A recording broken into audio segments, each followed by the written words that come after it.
expand and bring you 3 new scents in our fabric softener: Balmy Sunshine, Summer Sunshine, and Thousand Flowers. And licks those stains off of colored clothes with Lick's Curl Safe Bleach. Licks went even further with Bondi Care Body Soap Bars in deodorant and antibacterial. So Licks tiredness and bacteria out and refresh your tired body. Your products giving you Licks? Then choose Licks from Today Distribution Inc. Available at all these supermarkets.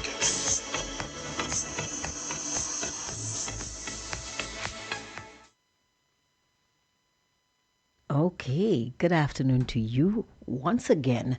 Welcome to Fire 107.7 FM, and as you know, it is 2 o'clock.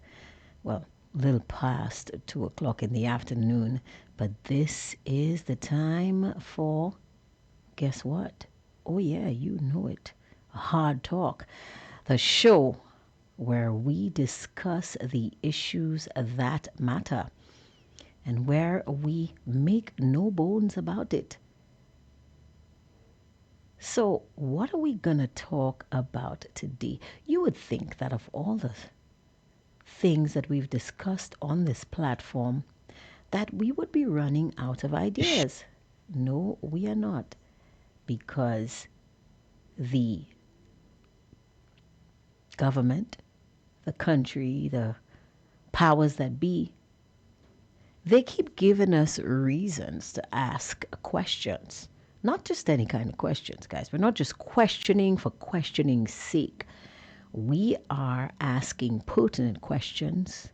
We are examining the facts. And we are discussing all of the issues that require ventilation, but that are a bit uncomfortable and people don't really want to talk about. Why not? I have no idea. Maybe they are afraid of reprisals. Maybe they're afraid of repercussions. You know, sometimes some actions, guys, some actions carry repercussions that might require your recuperation. And some people, and when I say recuperation, I might mean financially and otherwise. So some people might be a bit timid to ask these questions. Not here, not on this show. As long as it is in the public interest, it is fodder for discussion. So, without further ado, let me welcome all of my loyal listeners and followers to the broadcast. Those of you joining in on the 107.7 FM frequency on your radio, good afternoon to you. Those of you tuning in via the Fire FM 107 link, glad to have you with us. And of course, the very vocal, very in tune, very on top of their game listeners and contributors on the WhatsApp and Facebook platforms. Good afternoon to you guys. Welcome to the broadcast. Now, today, I hope my smile, my lovely smile, makes up for what I'm going to discuss here today, because normally, whenever I try to play clips from the Prime Minister, people get angry, people get upset, people say to me, listen, I am signing off. When you're done, let me know. I don't know how I'm supposed to do that, but it is what it is. Guys, I've told you this once. If I've told you once, I've told you twice. Listen, we the people are the opposition. It is our job. We are the ones tasked with examining every single policy that is put forth to ensure that our best interests are served. And that's what we do here. That's what we do on Hard Talk. Now, I know I might be leading the charge, but come on, guys. You know it is the right thing to do. Because while some talk show hosts, and by some, I mean those who are interested in keeping the government happy, those who are interested in, how do I say it nicely, maintaining the status quo, those who have a vested interest, monetary or otherwise, in ensuring that the message of the government and not the people takes center stage.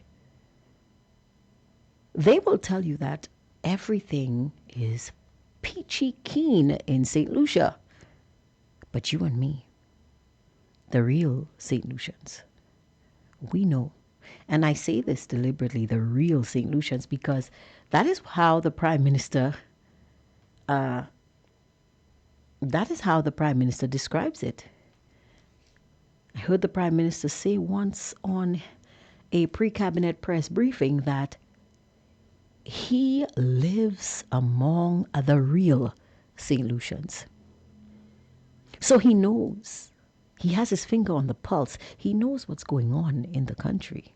He said he can't run away from it. He doesn't have I want to use his exact words. He says he can't go up north. He can't escape them. He lives among them, the real St. Lucians. So,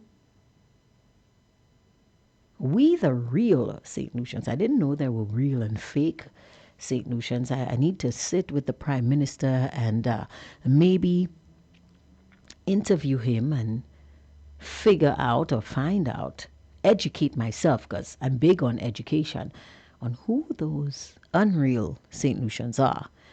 But for now, the Prime Minister says he lives among the real St. Lucians and he knows the cry of the people.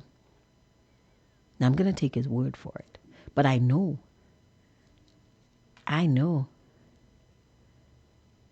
that I am a real St. Lucian. And I know the listeners and followers on Hardtalk, they are real St. Lucians. Speaking of real St. Lucians, I want to say good afternoon to my cousin, Dosha, who just popped in and said hi. Thank you, cuz. Thank you for the support. So, the real St. Lucians. Let's talk about the real issues that affect us. And unfortunately, one of those real issues which is front and foremost in my mind is crime.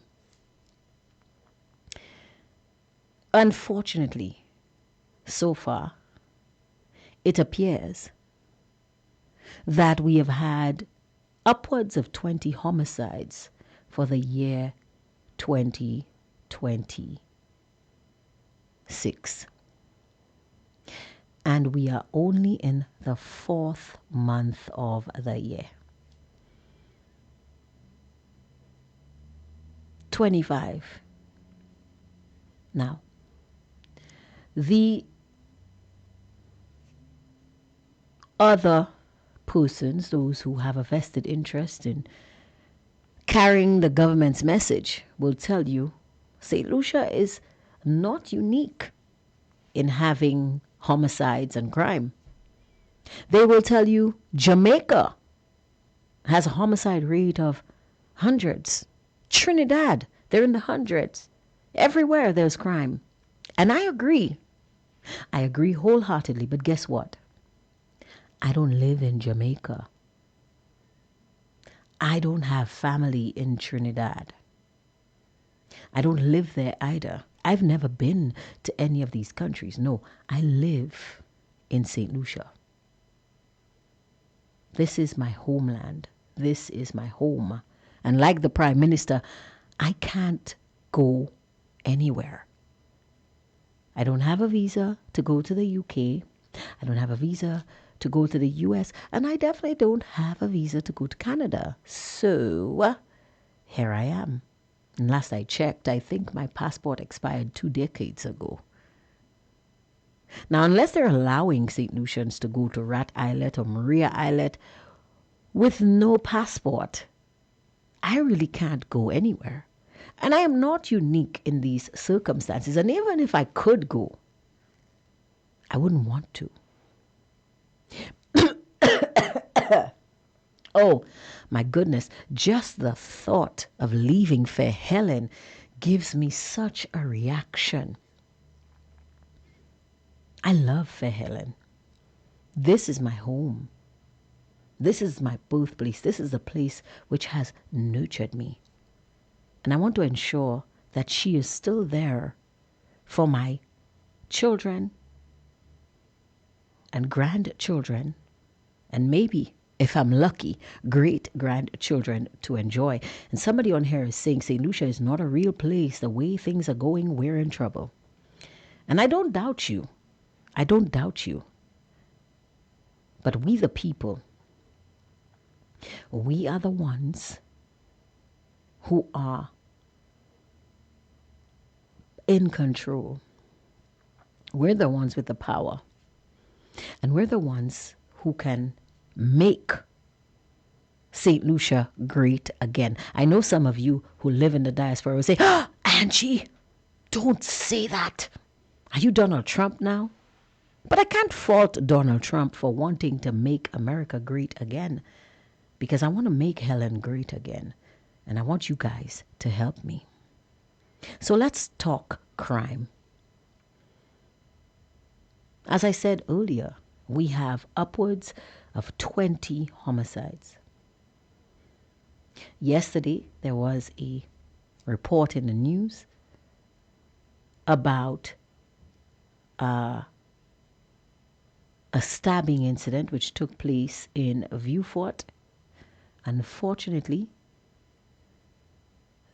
this individual has succumbed to his injuries. He succumbed after he was admitted at the hospital. There are unconfirmed reports that there might be another homicide which occurred today, but as I said, unconfirmed reports. I don't like to come here and tell you things that turn out not to be true. So I would prefer to wait until the police or the fire service confirms the killing before I bring this out into the public domain. But I can confirm that the individual who was stabbed yesterday in Pierrot Vieux Fort has succumbed to his injuries, and I'm thinking that this is the 21st, if my math is correct, the 21st homicide for 2026. Now, of course, there are measures in place to ensure that these incidents are taken care of. Now, we have a prime minister who has said to us clearly, hey guys, I am not a policeman. My dad was a policeman. But I am a policymaker. And so I have given myself the portfolio of National Security Minister so that I can provide policy direction to law enforcement. Kudos to you, Mr. Prime Minister. Stick to your strengths. I love it. You kind of have some explaining to do with the people empowerment and constituency development portfolios, because nothing in your history points in that direction. But I digress. Policy direction to law enforcement. Now, bearing in mind that the Prime Minister has told you guys clearly he is not a policeman, he did the next best thing. He went out And he realized that this crime situation is getting out of control. And so he gave us a commissioner of police who he described as a very intelligence-driven individual. Now, this intelligence-driven individual provided the prime minister with 100 and something point plan to help with law enforcement, but unfortunately, the prime minister was too busy, in my view,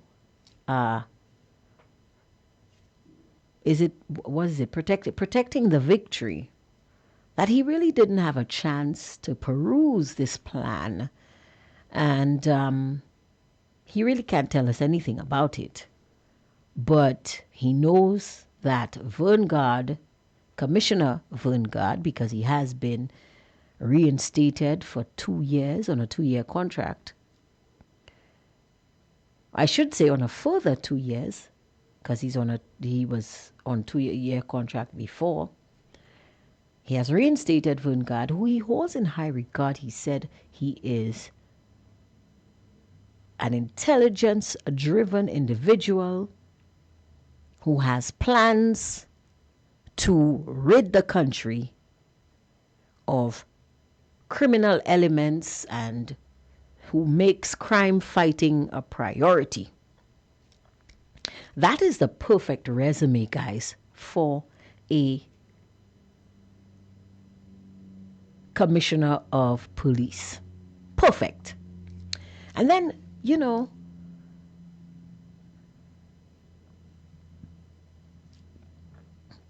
he did something else. He plucked a former police officer from the rank and file and handed him 3 portfolios that should make all the difference in crime fighting. Home Affairs, which deals with all of the protective services. Crime prevention, which is something we desperately need in St. Lucia. And conflict resolution, something that will enable us, the people, to deal with our issues in an amicable way and reduce, hopefully, on the number of homicides in country. So I'm very proud of these actions by the Prime Minister, because it seems to me that in one aspect at least, Prime Minister Philip J. Pierre understands the assignment. But we've had a Minister of Crime Prevention for several years now. Okay, maybe 2 years. But the point is, he is there. 2 or 3 years, thereabouts. And I just thought and inquired and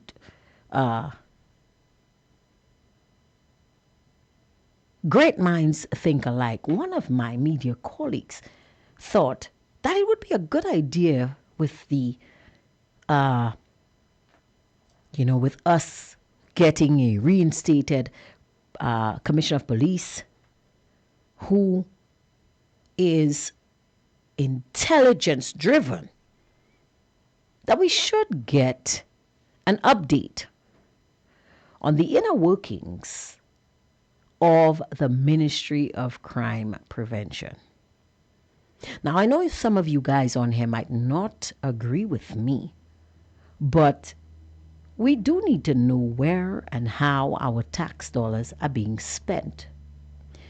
What better way to know than to find out the effectiveness of the Ministry of Crime Prevention and conflict resolution. Now, some people are jumping on here on the live, so let me just give them a voice. These guys are very vocal, St. Lucia. They are. These hard talkers, as I call them, they don't mess around. So somebody's saying,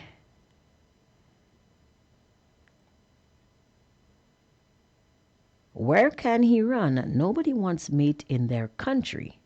Mate is a lunatic.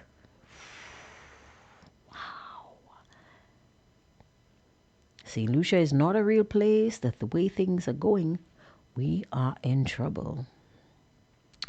Another says, I'm so sick of this prime minister, the way he lies to us. Another says, I love Fair Helen, but loving it couldn't help me, so I had to help myself. Another says, good day to you, Angie. Even though there is crime in Jamaica, I have seen the video where the Jamaican Prime Minister openly sent a strict message. We have a call on the line already. Good afternoon to you, caller. You are on the air. Good afternoon, Angie. Hi, how are How are you? you doing? I'm good. Didn't you say you're not calling any programs again, didn't you? Go ahead. I'm just messing with you. Go I ahead. did. I said I would take a sabbatical, Uh-huh. but what I see happening to my country is very troubling and concerning. Yeah. And while you're on the subject of crime, you said that unconfirmed reports indicates that there was a murder. Yeah, That information is correct. There was a murder today, and that murder occurred somewhere in the library area. wow. So in truth and in fact, we did have a homicide today, not a homicide, a homicide today. And the location it occurred somewhere in the library area. So it is rather unfortunate that our constitution is not getting any better. With all the money that the Prime Minister is saying is investing in prevention and national security, we are not seeing the rewards of such expenditure. We have two ministers of national security, I could put it that way. One himself, the Prime Minister, Philip J. Pierre, and then they have Jeremiah Norbert, who is Home Affairs, Crime Prevention, Conflict Resolution. I never heard such portfolios. It sounds like a comic. It's a new and improved uh, model. You know the SLP loves to slap names on things. So that's why we now have a Minister of People Empowerment and Constituency Development. I thought every Yeah, minister was responsible for developing their constituency, but now we know that we have a ministry dedicated to developing constituencies, and that just brings out way more questions than answers. But go ahead. it seems the Prime Minister, when he has those wet dreams, he comes up with those portfolios.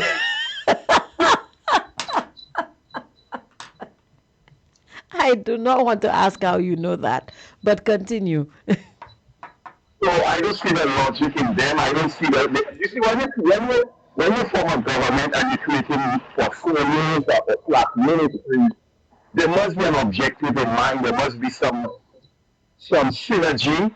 You don't just have a wet dream, form a government, win an election, form a government, have a wet dream, and just do portfolio. There must be an objective and an agenda and a focus in which you form or you create portfolios. This Prime Minister is clear when he creates his portfolio.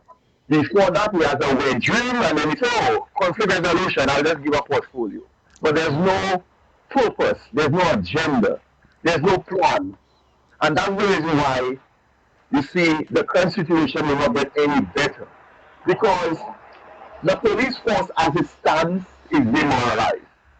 We've heard 2 weeks ago instances of favoritism when it came to promotion. That's a problem. But they will tell you, the SLP has to tell you that has always been a problem. If that is the case, it has gotten worse, according to my good friend Sam Juba Flood. It has gotten worse under the present administration. And so the police force, who have the capacity within the rank and file of the Royal Senator Police Force to make the necessary changes, they have been sidelined, undermined, and those police officers, some of them who quote unquote suit the political agenda for the government of the day, Mm-hmm. they are the ones who are unsuitable, who are not qualified to get the promotion, but sadly they do get the promotion. Yep. And that is a fundamental problem. Now you The see next problem. what you hold on, Colin. Let me just jump in here. What you said is so true because we're being told. Well, according to my good friend Foster Chico, my instructions are that several of these self-same officers who were promoted, their promotion was rejected by Commissioner Vern Gard, but he proceeded on leave, and as soon as the door hit him where the good Lord split him, their names were back on the list. Exactly, and that is the problem. So crime, this government, the more they stay in office, the more we'll see problems of crime, the more we see lawlessness happening. Because let me tell you, when you traverse the highways and byways in St. Lucia, if you see one traffic cop or one traffic police officer, you see a lot. So persons are Well, that's um, only if let me correct you, caller. That's only if they don't have any tickets to issue. But there are times when you see lots of police officers on the street, and it's just tickets, just tickets. That's what they're handing out. yeah, just tickets. So when the superiors tell them, oh, the government has a shortfall of revenue, we need to bring in some revenue to the country for the government. Yeah, you see them just giving tickets black is white. And some of them, they do not even understand the ticket in which they give. So they will just give you a traffic ticket without understanding the law. And if you savvy enough as an individual or as a person to challenge those traffic tickets, you can win them in court. So I'm saying we are in serious trouble when it comes to law enforcement, when it comes to crime, because the entire system is corrupted, Angie. Yeah. From top to bottom, our judiciary is in a mess. You find lawyers are not worthy of being lawyers. There's so many instances of impropriety and corruption when it comes to certain lawyers. The justice system, the judiciary is corrupted. Our entire system in St. Lucia is corrupted. And so, I don't know if it will take a mama task for any new government, not this government, any serious government, to change around the system. If you will have to have the political will to cleanse the solution is an overall what I call cleansing in order for us to see any signs of change when it comes to crime, law enforcement, law and order. People feel they can break the law with impunity from top to bottom. And when you have leaders who blatantly violate the law or break the law, what do you expect, Angie? What happens automatically is a lawless country. When you are not digressing, when you have a minister of investment, who by law, the CIP law mandates that he gives us audits, the CIP audits in Parliament, and he treats that with total disrespect and contempt. What do you expect the normal common man to do? Yeah. When they say, okay, the boss wants to break the law, I can do it too. That is a mindset of St. Lucia right now. And so I'm not surprised that we're having problems with crime. I've not seen any crime plan that will satisfy me that this government is serious about crime. They do the same, and you know there's a saying. Inside, when you do the same thing over and over, expecting different results, that's insanity, that's madness. Yeah. This government keeps doing the same thing and expect results. Oh, we give the police vehicles. Oh, we hire more police officers. That might be good, but that's not good enough. You need a proper system. Okay, Angie, put it this way. Have you heard of any succession plan outside of one guy to head the Royal Service Police Force? Have the government articulated or said to St. Lucians, okay, in the next 5 to 10 years, This is how we want to see the Royal Service Police Force as a unit, as a law enforcement unit. The answer to that is no. All governments give vehicles. All governments hire new police officers. That is nothing new. Yeah. What solutions need to see is something new, innovative, creative that will satisfy them that the tax dollar is not the tax dollar. Other than that, what we see, gas is at its highest. In the US right now, a gallon of gas is almost $5. I'm predicting it will be it's inevitable that Philip JP will have to increase gas at the pump. Yeah, So more revenue he's already becomes to the said that. country. He's already said that, caller. He said that it will remain the same for 3 weeks, but then afterwards, the price would have to change. So he Exactly. said So that. people are paying more for gas. People are paying more taxes. Yet still they do not have a functioning, working Royal Tennis Police Force. Yet still the judiciary is not working. You find inmates at the Bodley Correctional Facility extending their trial over in some instances 5 to 10 years. They cannot get a fair trial. They cannot even afford a lawyer. So they have to, and lawyers now, it's not like in the US where you get lawyers who can do pro bono work. They do not do pro Actually, bono. caller, actually, we do have a department. Legally, We do have a legal aid department, yes. And we also have this newly commissioned backlog cases court, I think it's called. That might not be the name. Don't quote me on that. But it is a court that it was just opened maybe earlier this month or late last month to deal with the backlog of cases. So let's see how that goes. Angie, backlog of cases.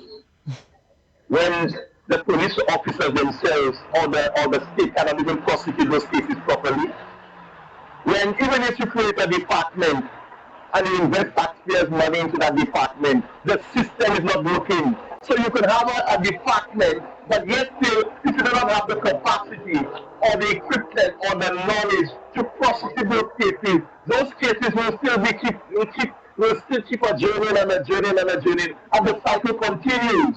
Well, This let's is hope. just cosmetic. Yeah.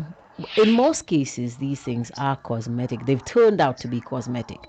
But, I mean, there is a building, they've commissioned it. I think some amendment was done to the laws governing witness protection and so on and so forth last year.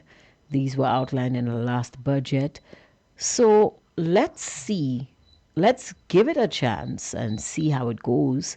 Um, with regards to the police And force, I guess this slowly, situation, slowly. you want to be nice to those who that administration, and in terms of you want to be optimistic, and I get that, and I agree with you. We cannot be we forfeit that they say we are prophets of doom and gloom. Yeah. That's the SLP Act, because that's the famous mantra. We are prophets of doom and doom, enemies of the state, and wish bad for the country. But I'm telling you, logic will be telling me that those initiatives are just cosmetic. It's like you're telling me you have a saw, you have not treated the saw, but you put a bandage Yeah. or you put a plaster. The saw is still there. So I'm saying to Solution, you want to be serious about reducing the backlog of cases. But you have to make sure that you have a working DPP office. You have to ensure that when it comes to prosecution, the technology is available so that the DPP's office, the state, can prosecute those cases successfully. Outside that, you will still have that problem of backlog of cases. Yeah. You understand my point, Angie? I understand. But So let's the hope. problem is that Let's hope, caller, that this time. Let's hope that this time the I's are dotted and the T's are crossed, and we are going to see some movement in a positive direction. Let's just keep our toes and fingers and possibly our legs and arms crossed and hope against hope that it actually works, even if the wheels turn slowly, but they turn. Angie, the last time I heard the name Hope was a colleague of mine who we worked together at our institution. Her name was Hope. Hope is her name was Hope. So you're hoping too much, Angie. I don't think there's no hope when it comes to this administration. And the next thing is the wheels will turn. There's no wheel to even turn. The point I'm making is, I don't want to sound negative on your platform or on your show, but if this government have not given me any reason to have any hope, Yeah. because it's the same BS over and over and over. Okay, how do you not put pressure on this government with regards to Ronald Phillip? Do you know Ronald Phillip would have been our commissioner of police today? Are not you and other state people citizens not applying the pressure on this administration in stopping the appointment of Ronald Phillip as commissioner of police? Are you aware, Angie? Ronald Phillip would have been commissioner of police as we speak. I doubt, because we would not let up. There was no way the people of St. Lucia, the women of St. Lucia in particular, would accept that that one was going too far. That one was going And I want way to applaud, too take this far. opportunity on your platform.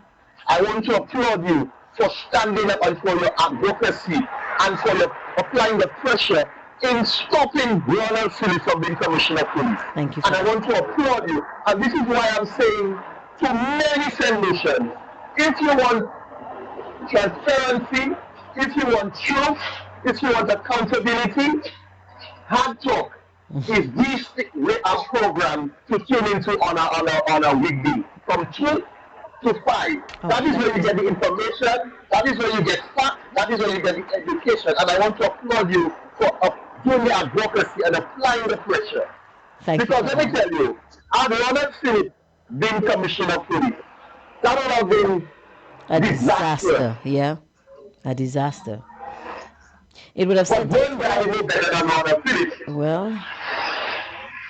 So A lot of it's like, people believe, Caller, that Vanguard is only the commissioner in name only, and that Ronald Phillip calls the shots in the background. But I, I don't want to believe that. I want to think that Mr. God, you know, he knows his stuff, and he can take charge. So let's give him a chance and let's see what he does. a chance, you don't take chances on people's national security. True. True. When it comes to bread and butter issues, you do not take chances. Chances are when you buy a lottery ticket and you say, I take a chance. It's not a chance. This is our livelihood here. This is national security. People's lives are at stake. And every day that a murder occurs, it tells us that we are failing. It tells us that this administration, this SLP administration, is failing the people of St. Lucia because people want to be safe in their own country. People want to know that okay, when they go out, that they have a working, that they have a working police force. People want to know that okay, when they do the daily routine, that they can ensure that they get proper, that they can ensure that they are safe, and they can ensure that if they have to face the judiciary, the justice system, that they get a fair justice system. That is not going to be biased to one or the other. That is what people want. That's and I'm true. saying to St. Lucia, we're not getting that in St. Lucia. And I'm just only going to end here by saying, St. Lucians, wake up. Every day, or every other day, or every other week, or every other month that we hear and see a homicide, today could probably, sadly, tomorrow it can be you and I. So we have to do what we have to do as a people to ensure that this government gets the message that crime prevention, national security should take paramount importance. I guess my kids and she have a blessed afternoon. Thank you so much for that, Caller. Very well said. Thank you. And I cannot argue with that logic. Crime prevention, national security, these are issues that should take center stage. These are issues that should be of paramount importance, especially to the Minister of National Security. Now, I want to bring you a message from this minister about the Ministry of Crime Prevention, but I just want to quickly run through the comments. It says here, "Good day to you, Angie. Even though there is crime in Jamaica, I have seen the video where the Jamaican Prime Minister openly sent a strict message to the ones committing crime. Here in St. Lucia, it was only the acting Commissioner of Police who said something against crime. Maybe the vodka was still in his system. I still applaud the ACP for that, but not the Commissioner of Police or the Minister of National Security or the Minister for Crime Prevention."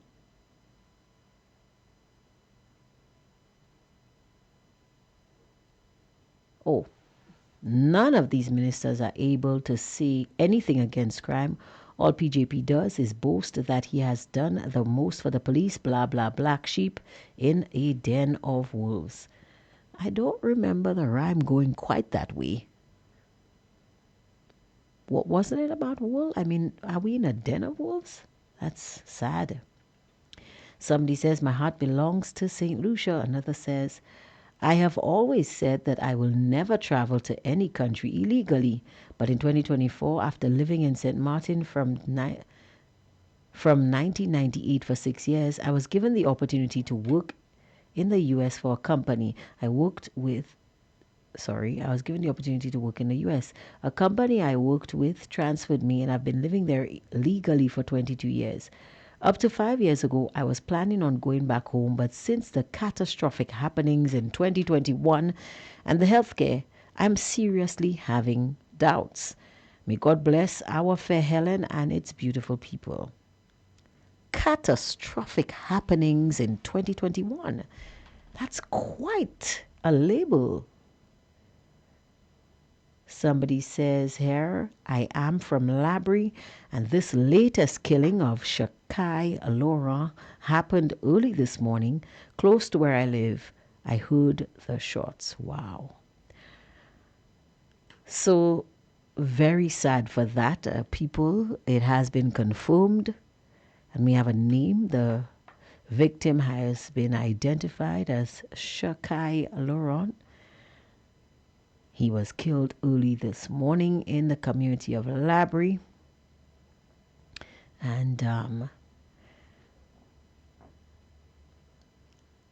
I would like to extend my condolences to his family and loved ones on behalf of the management of Fire FM. It is always so sad when you hear these killings. And the thing is, it's always a young person. Somebody says, "Angie, I heard they promoted some officers as acting constables." I don't know. I don't understand. Somebody says, "Angie, because PJP offered all his comrades a ministry so fat money can go into their pockets, taxpayers paying for it. What a corrupt world we live in." Somebody says, "You're so right, Jimmy." Who's Jimmy? Another says, "There wasn't any progress, nothing in that Ministry of Crime Prevention. You think it's conflict resolution he will be able to do something about? It's just giving someone a name to make that person happy and carry that name." Another says, "It's creating jobs for the boys." Somebody says, "Well said, caller." Now, you know that here on Hardtalk, I am big on accountability, transparency, truth, and integrity. And so I am going to take you all the way to the person in charge so that we can get some information, pertinent information, and find out what really is going on here with the ministries. So I take you to the pre-cabinet press briefing to the Minister of, let me see if I have the time right, it's 23:50. Oh, I am further than I'm supposed to be.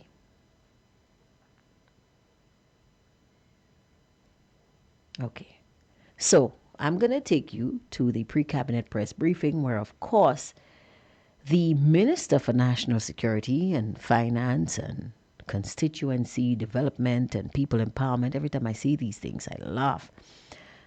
And Prime Minister Philip J. Pierre is going to tell us about this action plan of his that,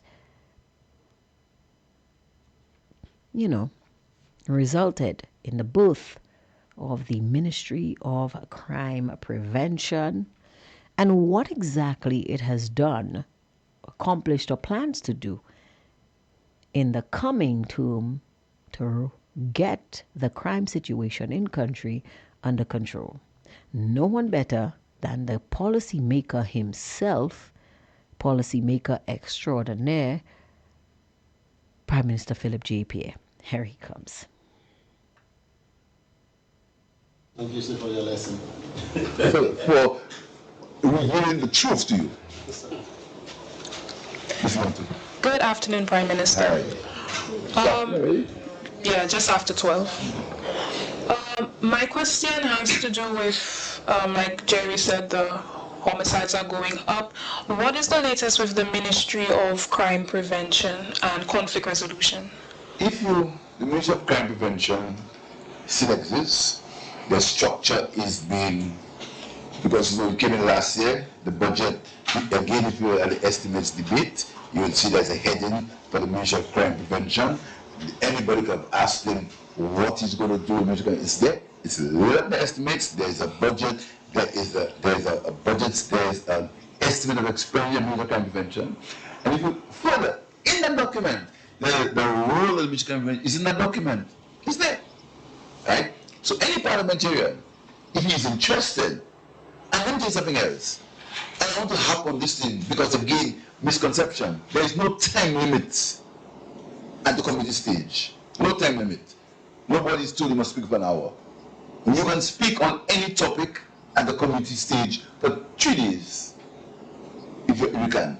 So at that point, anybody wants to know what happened in Ministry of Crime Prevention would see the allocation for the Ministry of Crime Prevention, would see the write-up for the Ministry of Crime, and they can ask the question. But if since you asked, I suppose you haven't seen the estimates, the Ministry of Crime Prevention doesn't mean that it will prevent every crime from happening. That was not what it was made.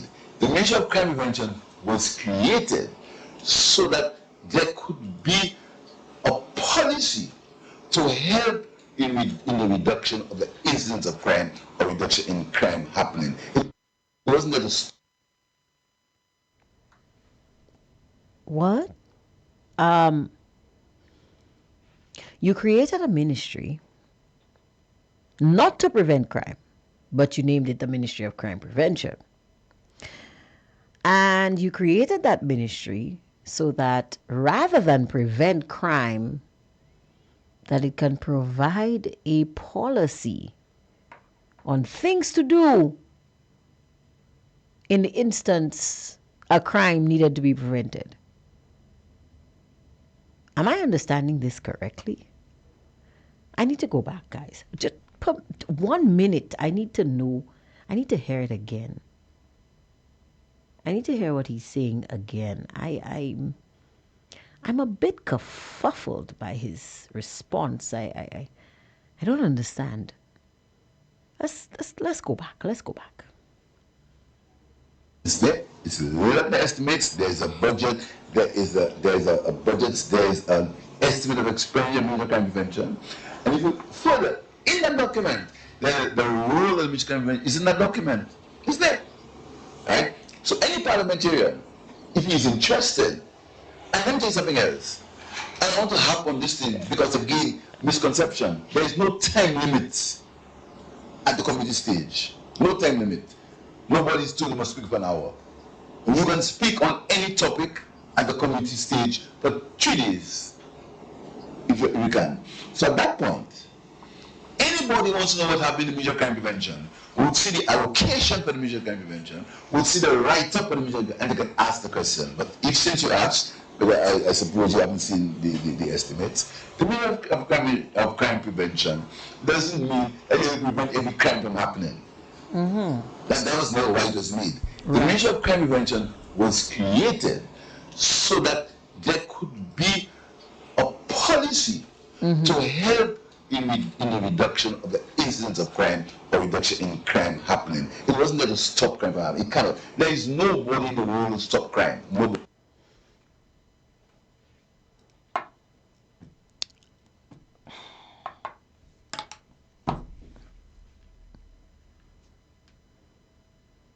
I, guys, I'm confused. The Ministry of Crime Prevention was not created to stop crime. Okay. They were created not to prevent crime or stop crimes from happening. Except, isn't that the meaning of prevention? To stop something from happening? Okay, let me understand this. So the Ministry of Crime Prevention, let's check.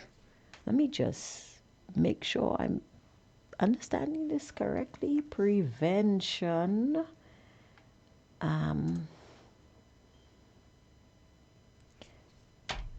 Prevention is the proactive process of reducing risks, avoiding harm, and promoting health before diseases or negative events occur.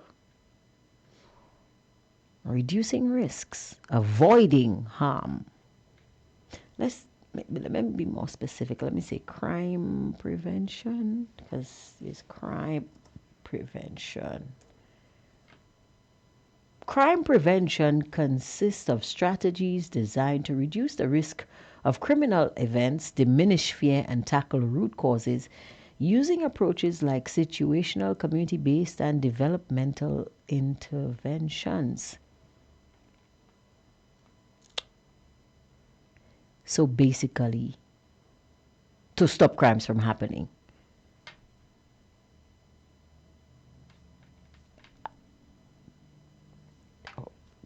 Okay. Maybe I have the wrong context here. Maybe Google doesn't understand what the Prime Minister means. So the Ministry of Crime Prevention is it's stated in the estimates of revenue and expenditure. There's a breakdown, there's a heading called Ministry of Crime Prevention, and it cannot stop crime from happening, even if it's the Ministry of Crime Prevention. But there's a budget for it.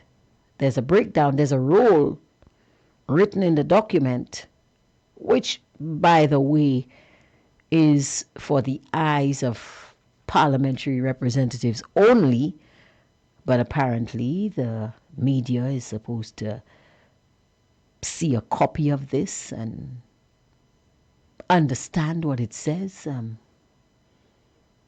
And apparently, at the committee stage, which, by the way, is only for parliamentary representatives who sit on the committee, anybody can ask questions, even media people. I'm confounded, kerfuffled, and quite confused by the Prime Minister's explanation. Now, the ministry was not designed to stop crimes from happening. It was, however, designed to have a policy to reduce the incidence of crime and the happenstance of crime. I'm paraphrasing. What? What did he just say, guys? What I said it slowly. I tried to make it make sense. And I'm even more confused than when I started. He says nobody can prevent crime, but the ministry is in place in case we need a strategy, a policy. But hasn't he told us over and over again that policy direction comes from the Ministry of National Security? Couldn't there just have been a Department of Crime Prevention attached to the Ministry of Home Affairs? Because why are we spending money, taxpayers' money, hard-earned taxpayers' money, on a ministry that we know cannot do what it says it needs to do? A ministry who cannot perform the function that it was, by its own definition, created to do. I don't understand. Somebody says here, I'm really tired of this man. Another says, Angie, do you want some Advil? I think so. I really do. Somebody says, shaking my head. Another says, hour for this man. Somebody says, why is this man still getting away with his BS? Another says, what is going on here? Somebody says, confusing. Somebody, why does he sound like he is fighting with the one who asked the question? I don't know. I don't know. Somebody says, so the others wouldn't ask him no more hard questions. Another says, LOL, if you can't understand what the PM said, you think it's Google that will understand. Google has AI, okay? I don't have AI. I'm not AI yet. Somebody says, has the Minister of Crime Prevention stopped any crime?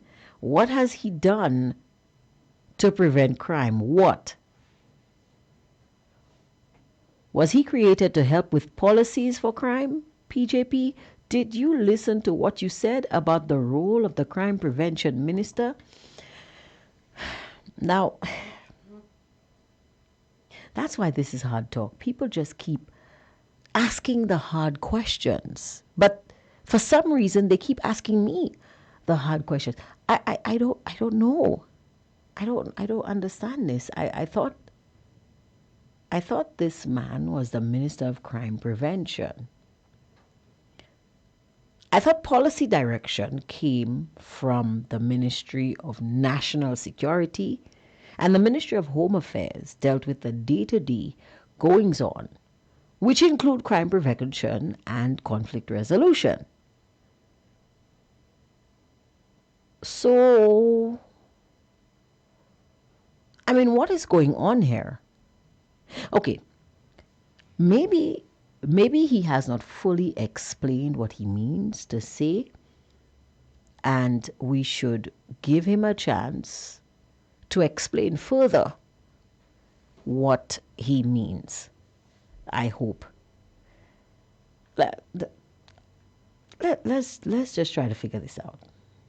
The Ministry of Crime Prevention right now is working with the SSDI, is working with some NGOs to help in creating an environment where conflicts will be resolved in a different way. Conflicts will be resolved in a non-violent way to see if we can reduce both the actual incidents of crime and the environment that is sub-crime from happening. That's right. Wait. Stop. As my sister would say, pause for a worthy cause. Didn't you just say that the Ministry of Crime Prevention is not meant to reduce crime? So why are they working with SSDF and NGOs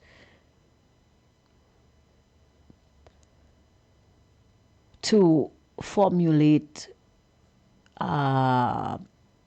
conflict resolution strategies. And by the way, isn't that the purview of the Ministry of Conflict Resolution? How exactly are these ministries sorted out? Is it crime prevention and conflict resolution? Or are they separate?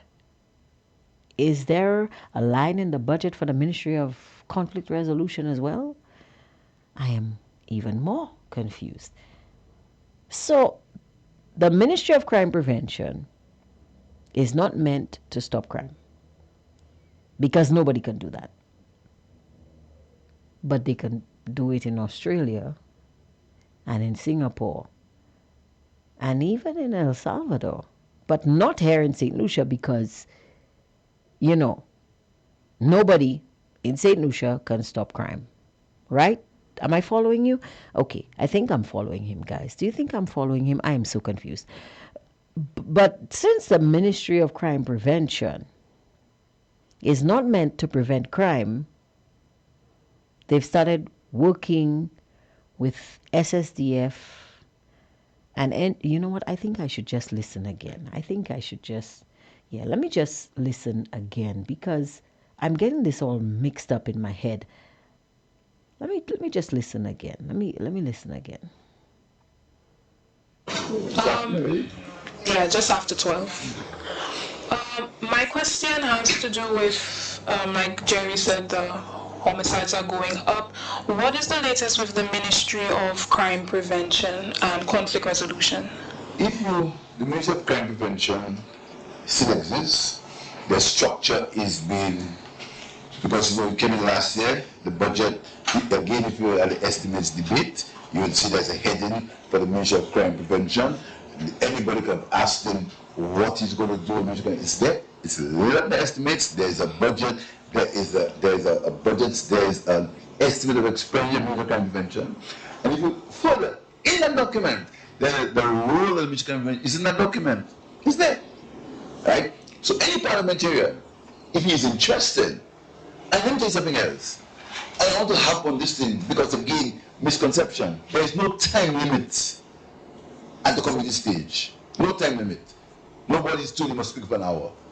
You can speak on any topic at the committee stage for 3 days. If you can. So at that point, anybody wants to know what happened in major crime prevention would see the allocation for the major crime prevention, would see the write-up for the major, and they can ask the question. But if since you asked, I suppose you haven't seen the estimates. The meaning of crime prevention doesn't mean prevent every crime from happening. That was not why it was made. The measure of crime prevention was created so that there could be a policy to help in the reduction of the incidence of crime, or reduction in crime happening. It wasn't there to stop crime from happening. It kind of So the Ministry of the mystery of crime prevention, because he didn't say ministry. You notice that he said the mystery. The mystery of crime prevention doesn't mean that it is there to stop crime from happening. It is there to formulate a policy that will help reduce the incidence of crime and reduce crime from happening.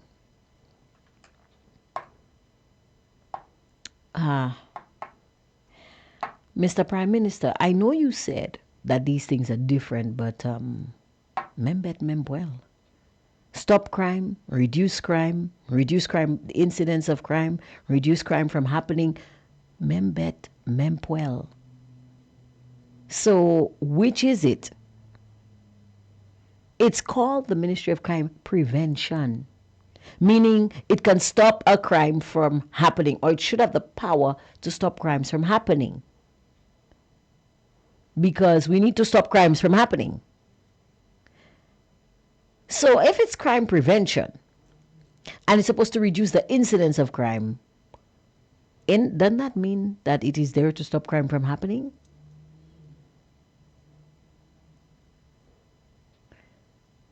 Okay, you know what? That one giving me a little bit of brain freeze, Mr. Prime Minister. I think I And to move on to the next point, I'll come back to that later. Let's continue. There is nobody in the world who stop crime. Nobody. The Major Crime Prevention right now is working with the SSDI. It's working with some NGOs to help in creating an environment where conflicts will be resolved in a different way.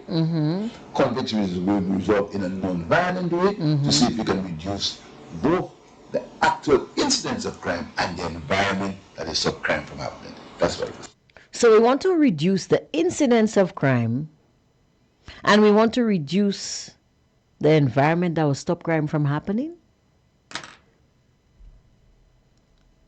Mr. Prime Minister, that is what we call in English an oxymoron. No, I am not calling the Prime Minister an Guys, behave.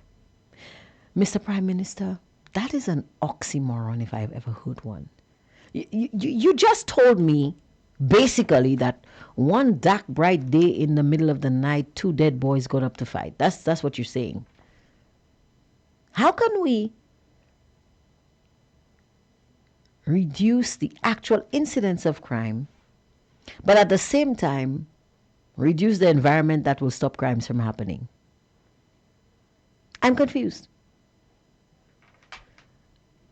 I am confused. Somebody says, I am still laughing. Somebody says, hello, Angie and viewers. I am for Helen and its nation. We went through two catastrophes, 2021 and 2025. We have allowed our Helen to go back 25 years. My true colors are the colors of the St. Lucian flag. Well, so are mine. See, I wear her on my sleeve. But that is, somebody says, play that again, Angie. Another says, and that's what the criminals like to hear. The Prime Minister talking crap. Jesus. Oh my goodness. Guys, I don't know. I don't know what's going on here. Somebody says, can't understand what he said there. I can't understand what he said either. Somebody says, the SLP camp or base knows that Philippia is very weak in this position, and the only way they can survive as a government with him as Prime Minister is to come out with the slogan, protecting the victory, shaking my head.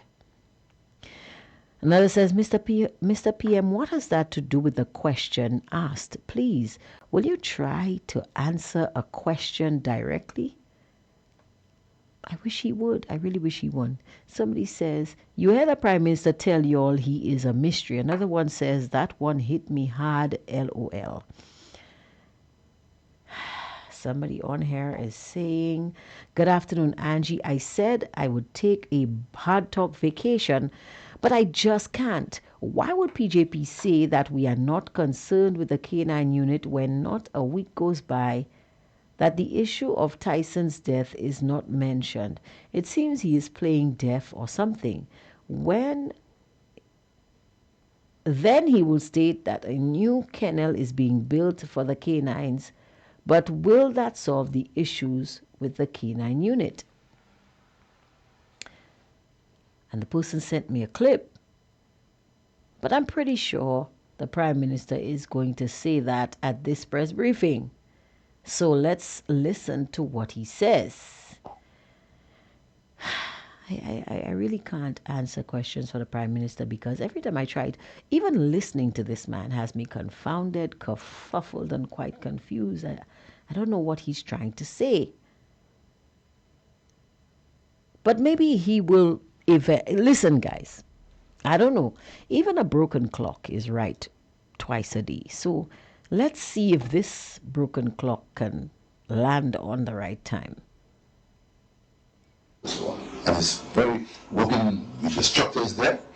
It's just like you're going to be appointing a director of persons with disabilities to see if we can put that structure together. But it's alive and kicking, and the budget reallocation is in the estimates for everyone to see and everyone to discuss. Likewise, is the same for conflict resolution. Same for conflict. These ideas are not, and sometimes it's very difficult in these measures because it's not tangible. You can't touch it like a road. Infrastructure, you can touch a road, but you can't touch it.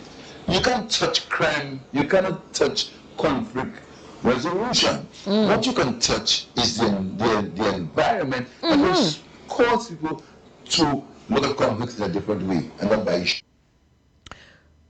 The ideas are not tangible. It's very difficult to run these ministries because the ideas are not tangible, meaning you can't touch it, which is, I told you, even a broken clock is right twice a day. So he's right when he says something that is not tangible cannot be touched. But you cannot touch conflict resolution, although you can touch the environment that is set for conflicts to be resolved in an amicable way. I know, guys, I'm using words that he didn't use. But I have this habit of proofreading the Prime Minister because my brain cannot process the goings on in his mind. So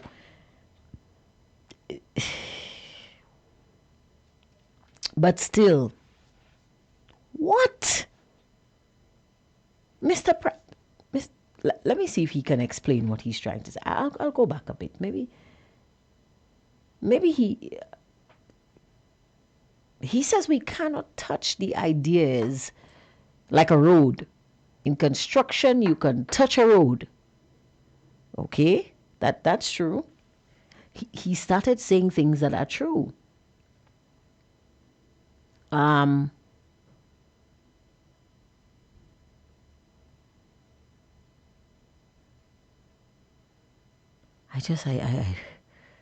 don't know what to say, guys. I want to understand what's going on, but just give me a minute to process this. Give me a minute. So you must speak for an hour. You can speak on any topic at the community state, working with the structures there. It's just like you're going to be appointing a director of persons with disabilities, so you can put that structure together. But it's alive and kicking, and the budget reallocation is in the estimates for everyone to see and everyone to discuss. Likewise, is the same for conflict resolution. Same for conflict resolution. So these ideas are not, and sometimes it's very difficult in these measures because it's not tangible. You can't touch it like a road. Infrastructure, you can touch a road, but you can't touch it. You can't touch crime. You cannot touch conflict resolution.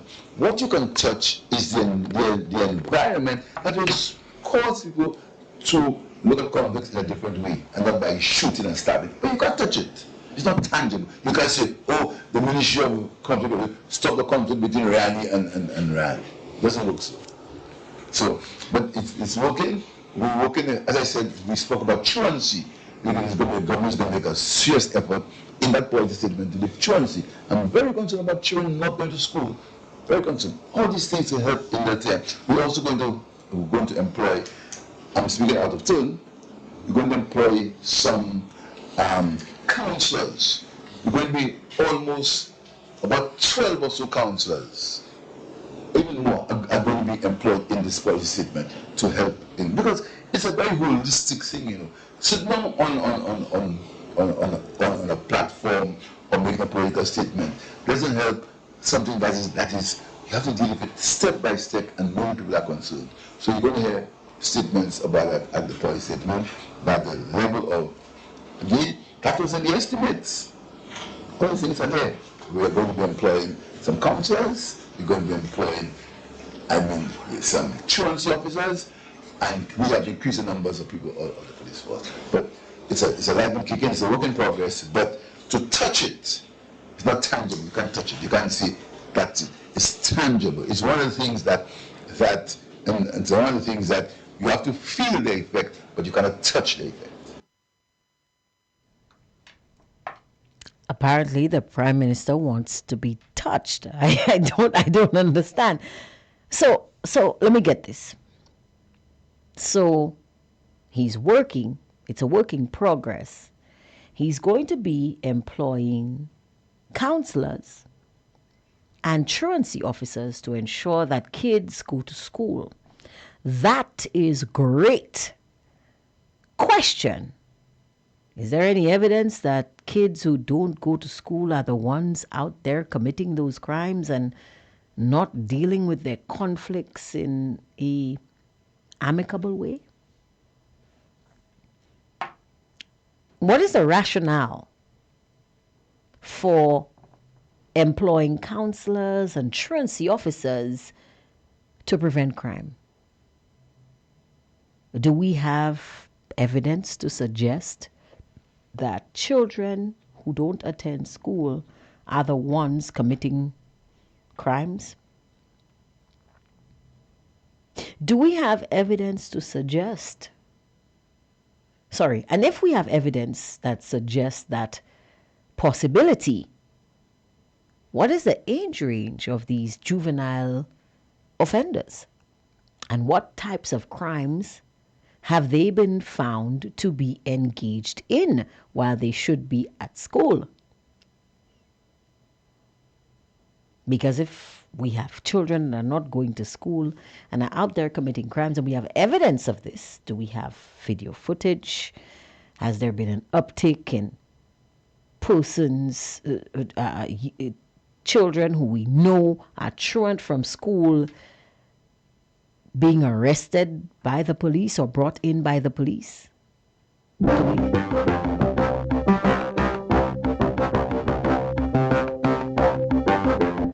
Good afternoon to you, caller. You are on the air. Hello, Eugene. How are you? Good afternoon to you. Good afternoon to listeners. Good afternoon. Listen. Good afternoon. Mm-hmm. Hey, I am there listening to what you playing about Philip J. Pierre, about that post you were speaking about Minister of Crime Prevention. Mm-hmm. And Philip J. Pierre is trying very hard to give an explanation of why he chose a crime prevention minister, but he cannot go to the depths to help us to, when he say it's not tangible, you cannot feel it. But No. He said you can feel it, but you cannot touch it. Yes, that's what he said. I think maybe the Prime Minister wants to be touched. I think he wants people to touch him. Listen. But he said that the Minister of Crime Prevention is there to help to put policies in place. Yes. But gee, from the amount of people we see dying now, where is the evidence? We cannot touch it, but if it's going on well, there should be less people dying. Well, so I don't believe we could feel, we could do anything. Hold on, caller. Now, we can touch the dead bodies if we want, but that's illegal. So, no, we cannot touch them. We shouldn't touch them. That is a crime.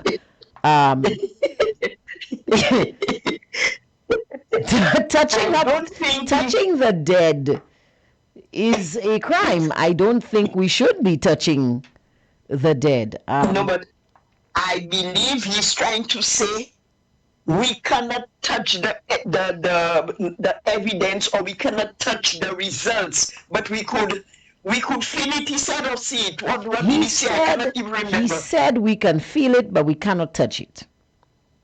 How in what way we feeling it or not seeing if he has a crime prevention minister to put in policies, it should be working, and then we will see it. Yes. So what we feeling? I don't. Can you help me? No, I can't. I cannot. I was hoping you could help me. I think the Prime Minister is saying that he has feelings too, and he wants to be touched. I think maybe that's what he's trying to say. I don't know. I cannot even laugh so much. That give me a headache. I'm so confused. You will play it how many times. I still cannot understand. You said a crime prevention. What is a crime prevention, Minister? That means to prevent a crime before it happens. No, you don't understand, caller. That's what Google says. But Google said it. Okay. That's what Google says. But according to the Prime Minister, nobody can prevent crime. Nobody can stop crime. The Crime Prevention Ministry is not there to stop crimes from happening. Stop crimes. It's right. There to reduce the incidence of crime and reduce crimes from happening. Except all of these words mean the same thing. So I don't know. That Prime Minister has excuses. Remember, I don't know if you could remember, Philip J. Pett said, when he gave all his, when you're going through election campaigns, and then he promised things. You could remember that I show that when he come to power, and he cannot do what he said he would do, it doesn't mean that he didn't want to. It is beyond his control. You can remember that? So I'm trying to figure out. I know he said that, but I think it is within his control to speak in a language that the public can understand, isn't it? I mean, is that asking too much? We just want to understand what's going on. If he's going to come up there to the pre-cabinet press briefing, at least he should speak in a language that you and me can understand. Because remember, we are not ministers. We're not policy makers. We're simply persons who are concerned about what's going on in our country. Am I asking too much here? Let me tell you something, Angie. You pay somebody to build a house. And every day you coming home, you see the house is building on a side. It's crooked. What will you do? You are paying the man to build a house, a good house. He's building a crooked house. You will not stop him and say, no, you're not good, and go. Of course, I would ask a question. In Matnik, when you see a minister is not performing, they call him and give him his parapen. You are not ready yet, they take another one. You will not keep a man that cannot even prevent nothing crimes. All what I see is doing is I don't know, it's crimes, not he doing it, sorry, it's crimes going on. And you put the same one there and you add other things, or what is the other one? He said conflict resolution. Resolution is that when two neighbors cannot behave themselves, they fighting, quarreling, you come, you try to put them together and reason with them to help them to behave themselves, to stop fighting and quarreling. That's what I gathered from conflict. But the fellas killing one another, what is he stopping? Conflict of what? Angie, can you help me, my dear? I think maybe conflict of interest. I don't know because I'm trying to figure it out. The Prime Minister said that he will employ truancy officers. Okay, he's concerned about children not going to school. That's fine. That's a legitimate concern. What does that have to do? But what does that have to do with the Ministry of Crime Prevention or conflict resolution? Because is there any evidence to suggest that the crimes are being committed by kids who should be in school? And what is the age range? Caller, I am so confused. He's saying this, he's saying that, he's saying that. He's trying to make people believe. He has his people there to believe what he's saying. I'm sure he has people to help him in what he's saying there to say he's right. I'm sure. But what we need, Angie, before I go, we need is, how will I say it? What we need is success, not failure. Right. Even though we didn't say they will stop crimes, but you will put laws in place. You will do things. When that cannot work, you put it higher. You do that, but you not do it anything. You just put a minister there, and you want to explain to people what he's there for. Not minister of crime prevention, but another thing. So he put in slogans, he changing it himself, he explaining it in his way, and we have to say, yes, Philip JPA, what you say is right, but that's not the way. The man is not performing. He was there last term. Change, do something else. That's, to me, that's how it should be, and don't leave him there and add to like he's a badge. The Minister of Crime Prevention, Minister of this as a badge, he just stuck on his shirt, and people are dying still. No, that's not. We want, if we are paying you to, or else if he's not paying him, he's just there trying, I will understand. But if he's getting paid, we need to see what was that word? Something Performance. better. We need to see better yes, we need performance. to see something. How many people that's dead, that's been killed from April? We are just in April, and you're talking about crime prevention is to put policies. No. That won't take. And Philip JK must stop this game and try and put things in place so that people will be to live happy in St. Lucia. That's what I have to say. And Jay, I'm listening to you. Very interesting topic. I'm listening to you. Except I cannot understand what Philip JPA is trying to say. That's all I'm trying to understand. Me Thank too. you, my dear. Thank you. Yeah, Thank you for that. Alibi. Yes. Well, at least now I know I'm not the only one simply trying to understand what the Prime Minister is trying to say. Somebody on the WhatsApp platform is saying, Angie, tell Philip Pierre, be more innovative. Stop fighting with the English language and finish his sentence. This foolish man, what's wrong with those idiots in SLP? Shaking my head. Okay, somebody on the Facebook platform says, Angie, okay, I have a headache. Another says, that is another political trick, Angie. He's trying to suggest that while people seem to have moved on, he's still concerned about the unit. Another says, Angie, the freehold is talking better than the Prime Minister. Oh my goodness, I don't know what the freehold is. Somebody says, wow, new terms now. It's life and kicking from the donkey mouth. It's life and kicking. Okay.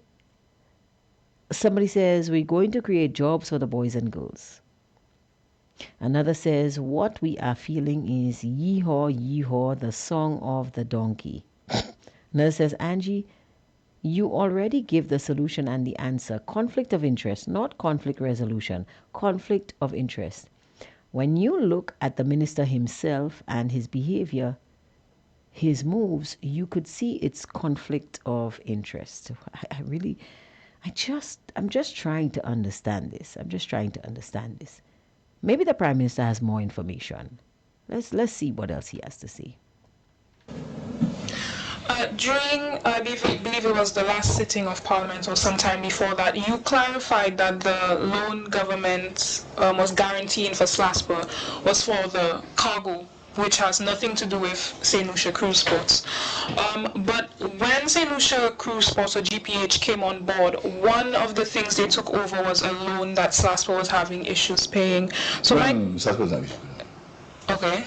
SLASPA never issued the loans. Wrong. Well, so why did GPH take over that 20 million? GPH wanted to taking the operations of the tourism, the cruise part of the port. So they had to take the cruise debt with it. So the operations. So they took the debt, the cruise. So just to clarify, you're stating that SLASPA didn't have any issues with that loan? As far as I know, no. Okay. I mean, I know we're not talking about SLASPA and GPH and loans and cruise ports right now, but what the what? That's for another show. We should leave that alone. We should go back to that later. Because this Prime Minister, guys, remember he said this, note this down in your notebooks, because we're going to come back to this later on and fully dissect it. Fully dissect it. But the issue we're dealing with here is the Ministry of Crime Prevention. So, the Prime Minister is telling us that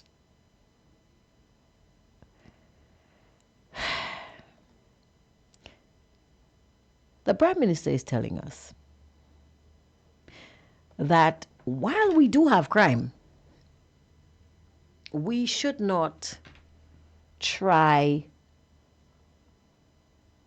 expect the ministry or the Minister of Crime Prevention to actually prevent those crimes, because nobody can do that. But he formulated this ministry, hired persons, a minister, a permanent secretary, an assistant permanent secretary, or deputy permanent secretary. I don't know what they are. I think it's DPS, deputy permanent secretary. So there's a permanent secretary, there's a deputy permanent secretary, there's a building where they work that we have to pay rent for, I'm sure. There are desks and chairs and persons in charge and monies allocated and a breakdown, and yet still these people who he has employed and who he has given a minister to direct and head or lead them, we should not expect them to do the job which we are paying them to do.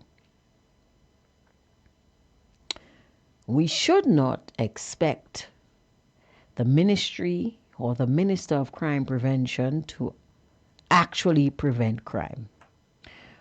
What we should expect is an environment. Except he said he wants to reduce the environment. So again, I am confused.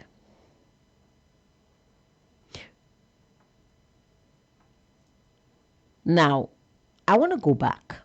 You remember the young lady who asked the question said she wants to follow up on a question that was asked earlier.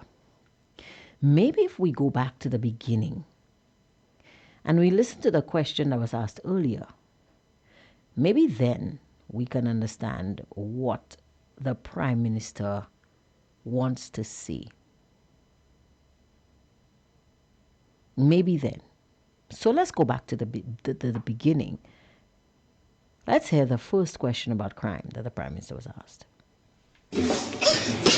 No problem. So, good news. Well, we realize the Commissioner of Police has finally been reappointed. Tell us about this. And I noticed you did not report that. Yes, we did. I said to you, why all the excitement? Remember I said so? Remember? I told you, why are you so excited about the Commissioner of Police? But, so Mr. Gatsby, yes, yes. What does that mean for you? It means Mr. Gatsby. So you're hoping that it will be more stable in the police force, because we know they have been so. Is the police force? Many people say, I don't really know you. I hear people say things and I wonder where it's coming from. Wasn't it to be the police force? What's that? No, what's the seriously? So, well, there have been talk of that there's a rift within the police force, and I suppose there were concerns about not having a commissioner of police. Jerry, we tried to look for an ideal world. You know they said that there was rift in heaven? we seem to pretend as if we will not deal with human beings. All of a sudden, we want a perfect solution. Solution is not perfect. You have human beings. Human beings have the ups and the downs. There is a program that says all the world's a stage. And you must check it out.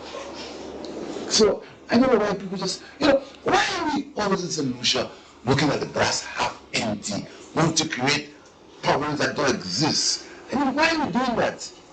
Why are we doing that to ourselves? I think people are concerned about the security of the country. That's why they talk about this. But listen, the security. Okay, let me tell you what is going on with the security of the country. This week we're going to be opening the new police headquarters, $40 million security of the country. We are starting 2 new radar systems. One in Gilbert is being completed and one in Denver is being completed. That's the security of the country. We've added, as we speak, there are 70 new recruits being trained to be policemen. That's the security of the country. As we speak, every policeman, and if not, everyone has been outfitted with a bulletproof vest. That's the security of the country. As we speak now, there is work going on the Marigo police station. It's being renovated and repaired. That's the security of the country. As we speak, the policemen in Answer Candies have moved to the new headquarters. As we speak, the SSU building is being renovated and the roof is going up. As we speak, the dogs, the canine unit that you haven't, that everyone has forgotten, we are preparing a brand new kennel for them as we speak. As we speak, Mr. Prime Minister, homicide is going up. As we speak, homicide is going up, and homicide right now they've shifted to stabbing because of, I guess, the crackdown on illegal violence. That's why. Is this man for real? So let's not reduce the homicides. Let's just upgrade, innovate, shift our modus operandi, find a new way to commit murder. They've shifted to stabbings. They've not stopped. We've cracked down on illegal firearms so hard that now people are stabbing each other as opposed to shooting each other. And we should see that as the glass being half full.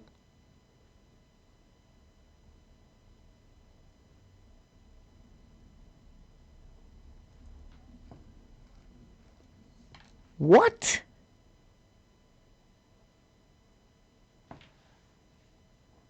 What? Let me see what he. Let's just listen to the rest. Let's listen to the rest. I want you not to speak too much about the gun amnesty. So these things. I warned you not to speak too much about the gun amnesty.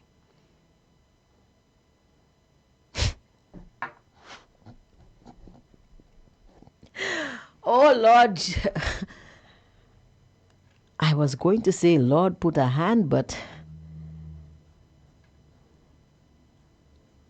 you might have to put both hands in there, Jesus. I help us. I don't know what's going on.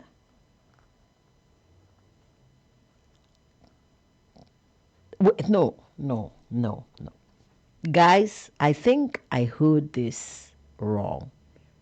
I think maybe I was not paying attention. And I need to go back. Because sometimes when you hear something and you don't listen properly, maybe I was not listening properly, because we're asking about crime and he's being asked, we're worried about the security of the country. So this is why we're talking about this. So we need to have some concrete answers. And he says, wow. He said that HTS, because the guy asking the questions is Jerry from HTS, and Jerry is asking some serious questions, but the Prime Minister is really trying to shake Jerry off his tail. And he's saying he warned him not to report on the gun amnesty.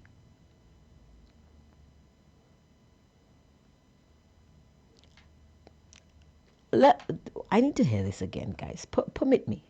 You're hoping that it will be more stable in the police force because we know they have been some. It's the big the police force. Many people say, I don't really know you. I hear people say things and I wonder where it's coming from. Was it the big the police force? What's that? No, that's the seriously. So well, there have been talk about that there's a rift within the police force, and I suppose there were concerns about not having a commission of police. Jerry, we tried to look for an ideal world. You know they said that there was a rift in heaven? we seem to pretend as if we will not deal with human beings. All of a sudden, we want a perfect solution. Solution is never perfect. You have human beings. Human beings have the ups and the downs. There is a problem that says all the world's a stage. And you must check it out.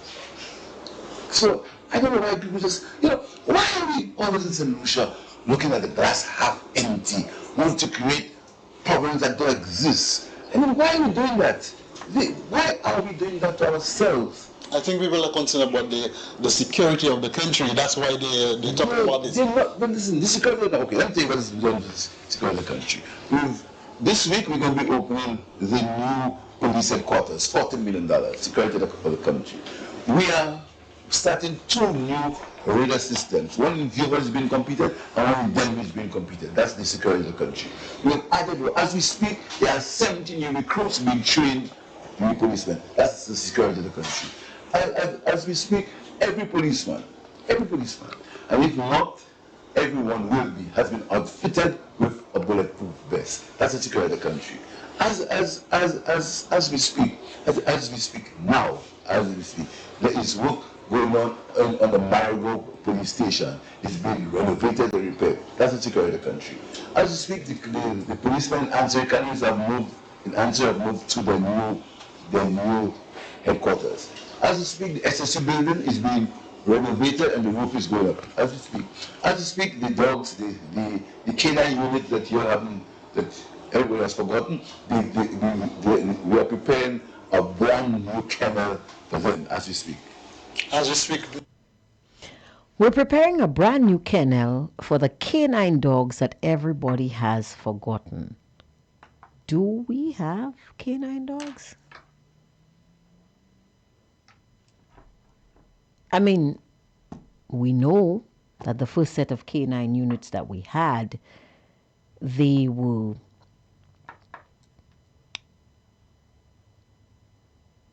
shipped to Jamaica. Then the French were generous enough to give us Tyson, and he was eliminated. Then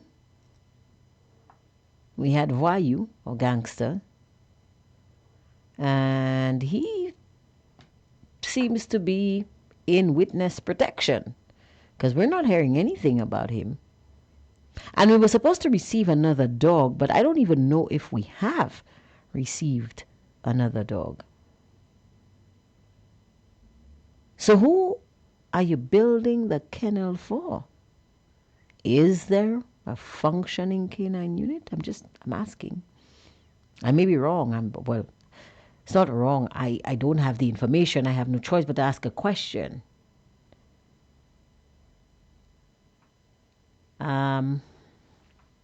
Okay. Let's hear what else. Mr. Prime Minister, homicide is going up. As you speak, homicide is going up, and homicide right now they've shifted to stabbing because of, I guess, the crackdown on illegal violence. That's why I want you not to speak too much about the gun amnesty. No, so these things are happening, but what you must understand is the government is not, or the police force is not sitting and being idle. Not being idle. Things are happening. Never before in the history of this country has the government paid so much attention to national security. Never before. Right. Never. Mm-hmm. There is no government. Apart from the fact when the party was in power before, when we built the police stations, etc., there's been no government, and the record is clear. It has done so much for national security as this government. No government. Labour Party governments, I can say that in fear or favor, are the governments that have done more for national security than any other government. Put the records. You remember the time when to have equipment for the police, they used to have dances and balls? And people used to have dress and parade on the square, on the stage to be models. That's how you raise things for the police. So I want to get in perspective. What has happened is that we have a lot of people getting away with things, and we do not defend ourselves. I tell you something, this government, we're going to defend ourselves from now. We don't allow people to say what they want and misinform people without giving the facts. It's up to the people to accept the facts. And I must tell you, the people have accepted the facts with the election victory. And in light of that, the economy, do you think that economy is doing well? Do you have any concerns with And before we end on national security, I don't want you ever to report that I said I wasn't concerned about this stabbing. I'm saying to you, it looks like it's changed. The modus operandi has changed to stabbings. And that maybe, as a result of the police crackdown on illegal firearms. And in light of that, they had amnesty that failed miserably. No, Did not. the amnesty did not really retrieve any firearms. It didn't fail. No, it did not fail. It just didn't do what it was supposed to do. But it didn't fail. I'm confused. I might need to take a pill or two. I'm just, wow. Somebody's asking, why is PJP not allowing the reporter to finish his questions? Somebody says, I can't take it anymore. Let me go for 2 painkillers. Another says, dude, you are the problem. Somebody says, opening that police station again, thought there was a ribbon cutting. I don't know. Somebody says, Lord help St. Lucia. Another says, is this really our prime minister as we speak? Somebody says, sorry for me to say that on your show, but when I listened to this man, I said, man, because I refused to give him the title, he's supposed to have let me say what I have to say. This man, when you hear him and listen to him and you analyze everything coming out of his mouth, this man, you could swear he's a prostitute that will cry to somebody and still rob the person because that's what he is doing there. Mate is just a master campaigner that thrives on untruths and low blows. Another says, Papa, SVP protege, Setley C as we speak. Somebody says, this man is the opposite of united. Another says, as we speak, I am getting tired. Another says, he's not allowing the guy to finish his questions to him. I hate hearing that man speak. Another says, who forgot or you killed? I don't know what this person is saying. Another says, I'm curious, how much is it to maintain the 1 canine? Another says, wow, Angie, why are you making me listen to this again? I heard it before and I'm confused. What exactly is he responding to? Mem, Angie, let me get something to do in the kitchen. I can't take it anymore. Whoa. Well, I figure I didn't understand it the first time either. Okay, I'm just trying to understand it. That's all. I'm just trying to understand. Another says, we are looking at the glass half empty when our young people are being killed. Should we stay quiet about the killings? That's going on in a country every week. But you talked about the killings when you was in opposition. Maybe that was one who helped you to power. So keep quiet now. Another says, our journalists really need training. The PM has been taught the art of deviation and deflection very well, and the reporters are allowing him to distract them. Another person saying, is that man the Prime Minister of St. Lucia? What a joke. Somebody says, liar, liar, liar. Another says, stabbing, shaking my head. Somebody says, Angie, does the PM listen to himself after his interviews? My goodness. Another says, we need more mature, age and experienced reporters in these press conferences. Another says, your government is the nail in the coffin. Somebody says, election victory. Another one says, so disrespectful. Another says, hip, hip, hooray. Philip is building a new building for our local canine mongrel because of every Thursday loudmouth mongrel is talking too much, is making too much noise. Jesus. Another one says, okay, Andrew, let's talk about health insurance and the functionality of St. Jude Hospital. Wow, wow, wow, wow, wow, wow. Guys, I'm sorry. I just wanted to understand what was going on with crime. I wanted an update. And I figured that the best person to give me an update would be the Minister for National Security, but alas, that was not so. He is actually telling the press.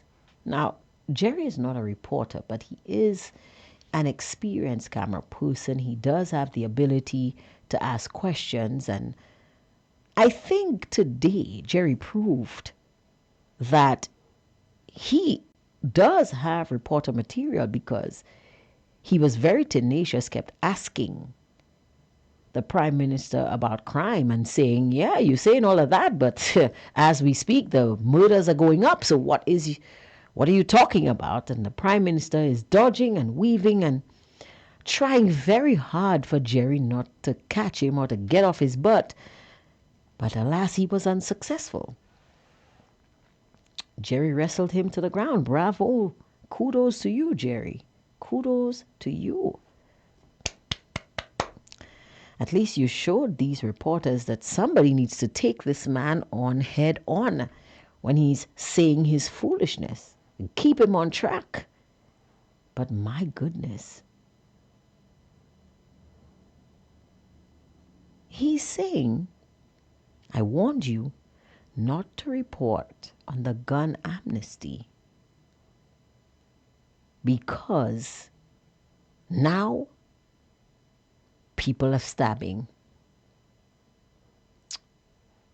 Mr. Prime Minister, are you serious? Are you okay? Did you have breakfast before?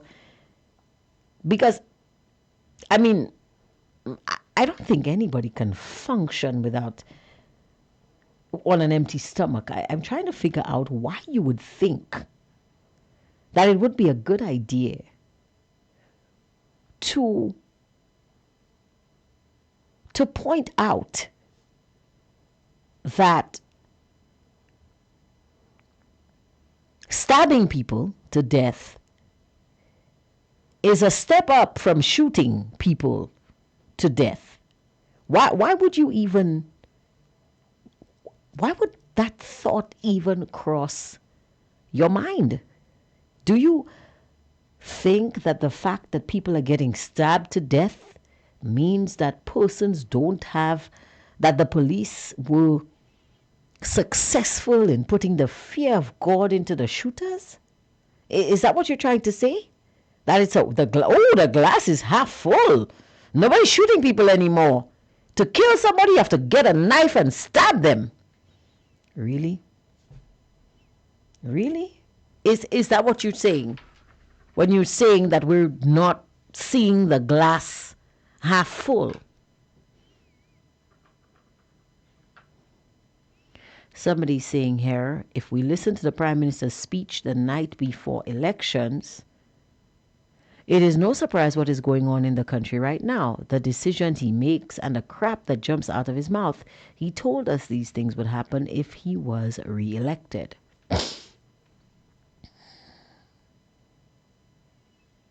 I don't understand your reasoning, Mr. Prime Minister.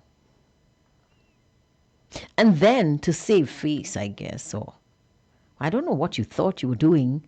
I don't want you to report that I'm not concerned about the stabbings. I'm very concerned. Jerry is asking you about a rift in the police force.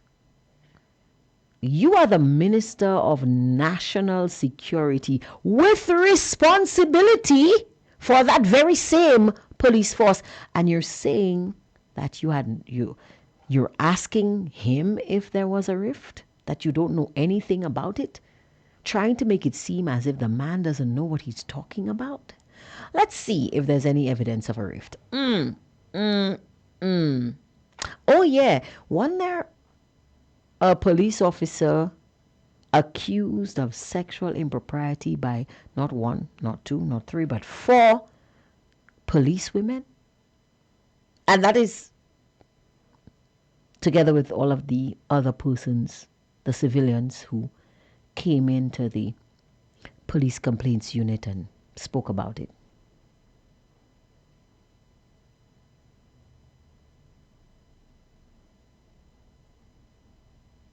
And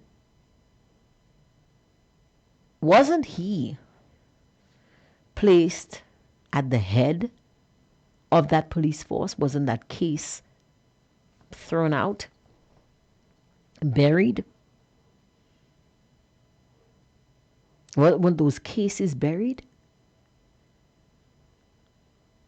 Isn't there an ongoing issue with the impacts report that has prevented several police officers from advancing, while others who are less qualified and less experienced are taking the lead? And these officers have received no justice. Wasn't there a case where a minister of government caused 2 officers to be reprimanded and sidelined for no reason, except that he felt like it? Also, wasn't there just a situation where the commissioner, before he went on leave, approved a list of officers to be promoted, but then as soon as he exited the door, he was still on the steps, that list was reimagined or to include all of the persons who he felt did not make the cut because of favoritism and political affiliation, or so it seemed. Allegedly. And all of these things being spoken about, discussed, ventilated in the public domain. Huh? So doesn't that signify a rift? Because it does to me. The commissioner says go that way, somebody else says no, we're going that way, and the way that this person decides to go, that's where it's gone. And now the commissioner is back and his hands are tied, he has been undermined. That sounds like a seismic rift. That sounds like an unstable police force to me. So, yeah, I would say that there's a rift. The force is unstable. We need more stability.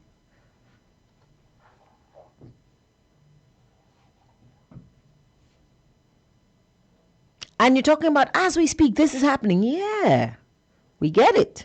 By the way, didn't you have a handing over ceremony or ribbon cutting or official opening for that same building months ago that you said that you're going to open next week?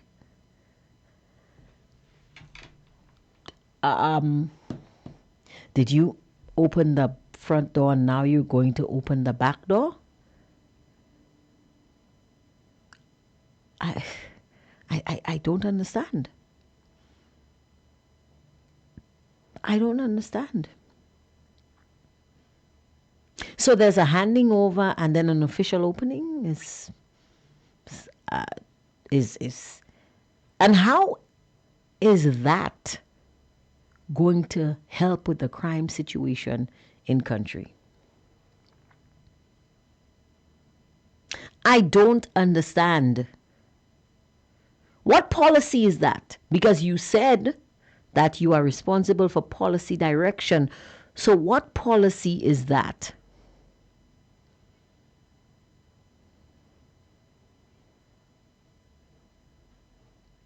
I mean, Mr. Prime Minister, you want us to see this proverbial glass half full, but can you just tell us where the glass is so that we can look at it? Is there a glass? What's it made of? Is it clear? Is it opaque? How big is it? We don't even know. Where is the glass? Is there a glass? We don't know. We don't know.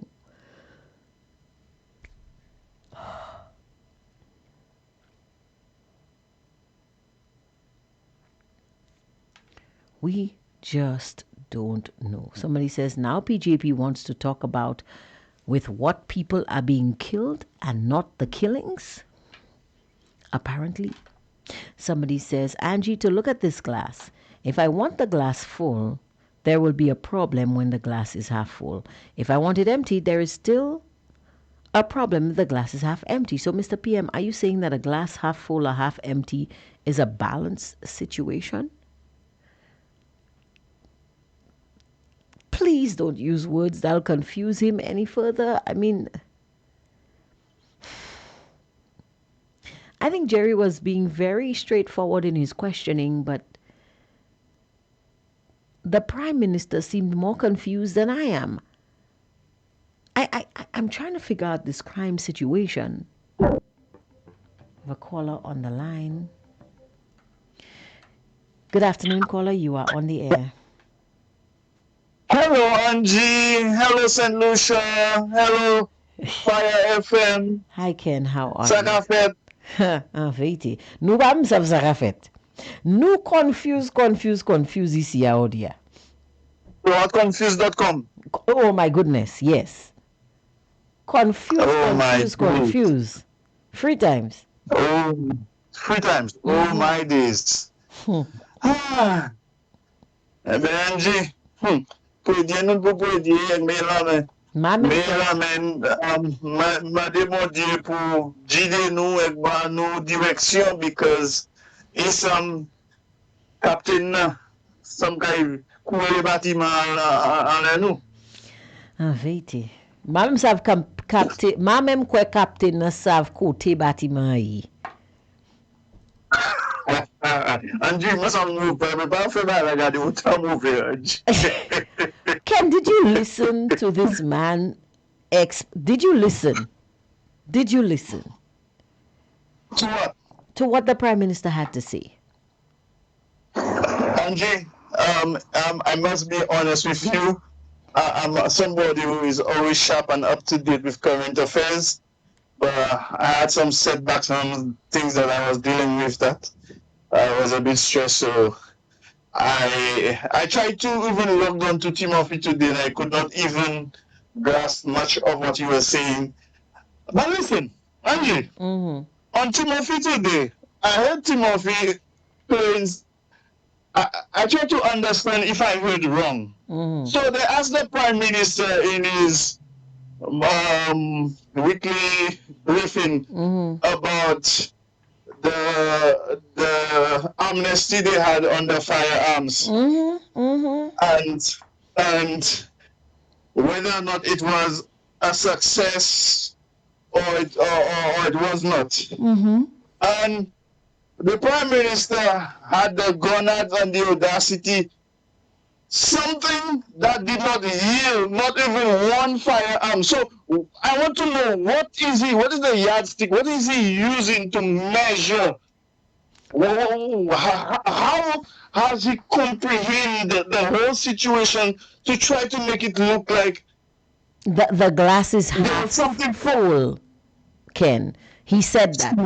He said we keep looking at the glass half empty in St. Lucia, and we want a perfect world, and we're talking about rifts in the police force, but aren't we aware that there was a rift in heaven? Now, don't ask me to explain. My brain cells have all gone on strike. But that's what he said. Angie, You see, this is what these guys do, you know. These guys, they just keep on, playing in the minds of the people with the low IQ and who try not to think critically and think for themselves to realize or to come to the understanding that you cannot have a man or a bunch of men who's supposed to have the interests not of themselves but of the country. But all they know how to do is to play politics morning, noon, and night. Because every time you ask Philip a question, is the politics he's playing. Because don't tell me that you don't know what was happening with the supposed person that they wanted, or the name was banded around, let me choose my words carefully, to become commissioner. You mean to tell me the prime minister don't know the reef and all the allegation and all of this that was going, and up to a day like today, nobody have been exonerated because nobody have been tried. Yes, nobody have answered the real questions. You are very correct.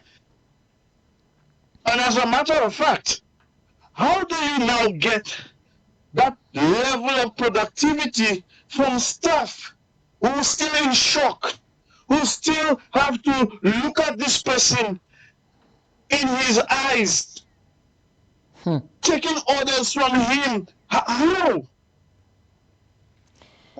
That's a question for the Prime Minister. But again, when you're going to ask him that question, make sure you hide the glass, because he's going to ask you if it half empty or if it half full. So you know what, Angie? So as a small island state as ours, we're supposed to emulate everything and not emulate or to aspire to even be better than what we currently know of? Are you saying that we should not aspire for better? Are you saying that we should tolerate all this BS that is going on and passing for governance and to tell that is not what I am saying. That is what the Prime Minister is saying. No, I'm not saying that's what you say. I'm not saying that. I'm trying to say, why is it that you mean to Andre, what is working? I asked you that question the last time, what is working? Healthcare is in crisis. OKEU in crisis. You know what I heard today? I heard that the kitchen of St. Jude, it is a local company that is supplying St. Jude with its free meal, breakfast, lunch, and dinner. So the question is, the hospital is not completed. You are requesting for 50 additional million US dollars.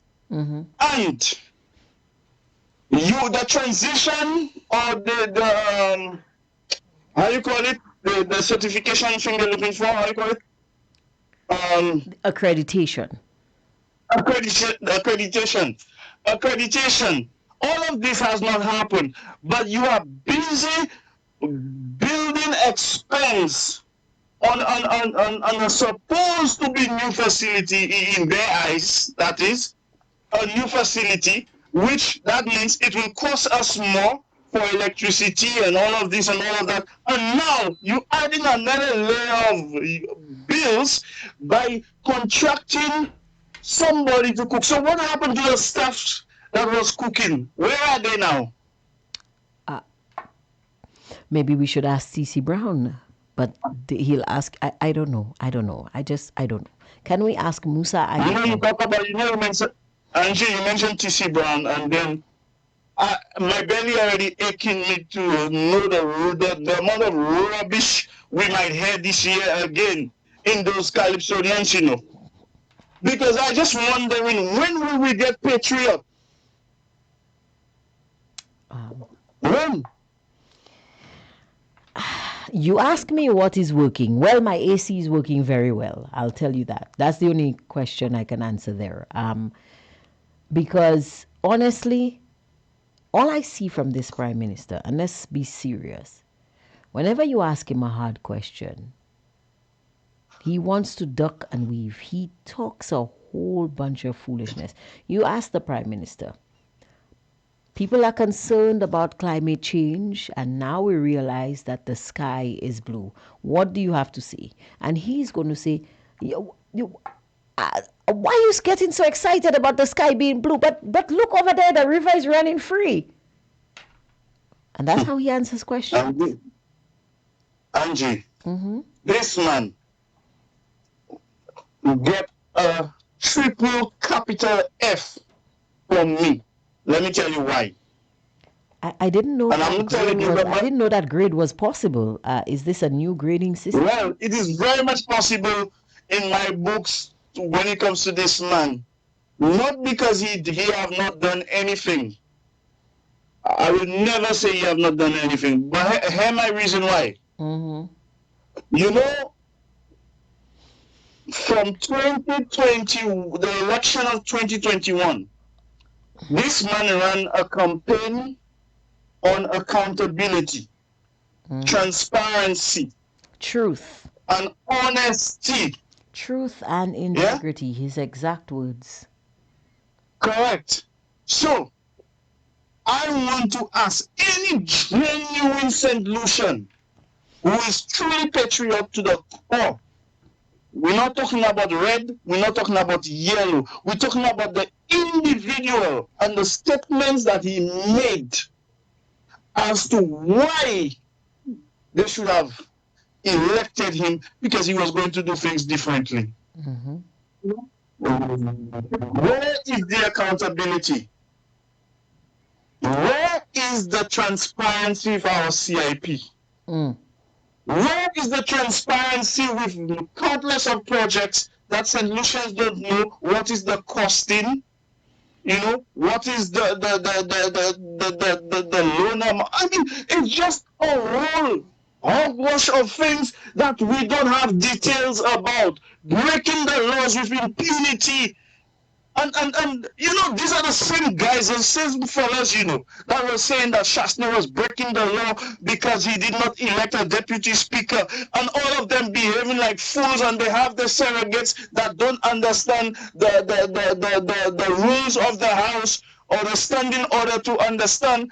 It is the members that are elected. They are responsible to elect. So it's not the Labour Party or UWP. It is the members that have to elect the deputy speaker. It was not Aaron Shastney to do that. It was everybody. The responsibility was on everybody's shoulder. So if you want to blame Aaron Shastney, you have to blame yours. You are equally responsible for there not being a deputy speaker. True. But you know what? They will use that and go around for those people that don't read, they don't research, they just repeat everything they hear. We need to raise the bar. We need to raise the bar, and we need to hold these guys. Up to now, no, maybe I have not heard, so I better, let me pause there, let me ask Angie a question. Angie, what is the latest on Tyson's death? Well, the canine unit is getting a new kennel. But that's what the Prime Minister said. The canine unit is getting a new kennel. So, I ask you that for this very same reason. Because you see how these fellas, all they're good at just playing politics. So y'all cannot come and update the country as to what really went down with Tyson. But you think it is some kind of thing for you to take praise and look good and talk about building a new kind of Papa Dieu. C'est pour ça. Il n'y a pas un spécial cette lycée avec des la qui a tombé. Apparently not. Apparently not. Because now the Prime Minister, to distract from the fact that the gun amnesty was unsuccessful, is saying, don't say it's unsuccessful because look, the criminals are stabbing people instead of shooting them. I'm not sure what that means. The kind of hogwash. I'm not the sure. kind of Angie. So let me ask you. Whether somebody gets stabbed, somebody got shot, at the end of the day, which one is, there's one that is better than the other? I think that is a question for the Minister of National Security. I have told you many times, my father was worked in tourism and my mother worked on the farm, and I don't know. I don't know. I'm sorry. I cannot answer the question. Next question, please. Angie. Yes. Angie, when these guys keep on making solutions, feel that where the country is today, yeah, where the country has found itself today, they are looking for somebody to lay blame or to point fingers at. Angie, do you know all the money that those guys paid? In abundance. In abundance, my darling. Hey, I walk in there with a lady just to say some story.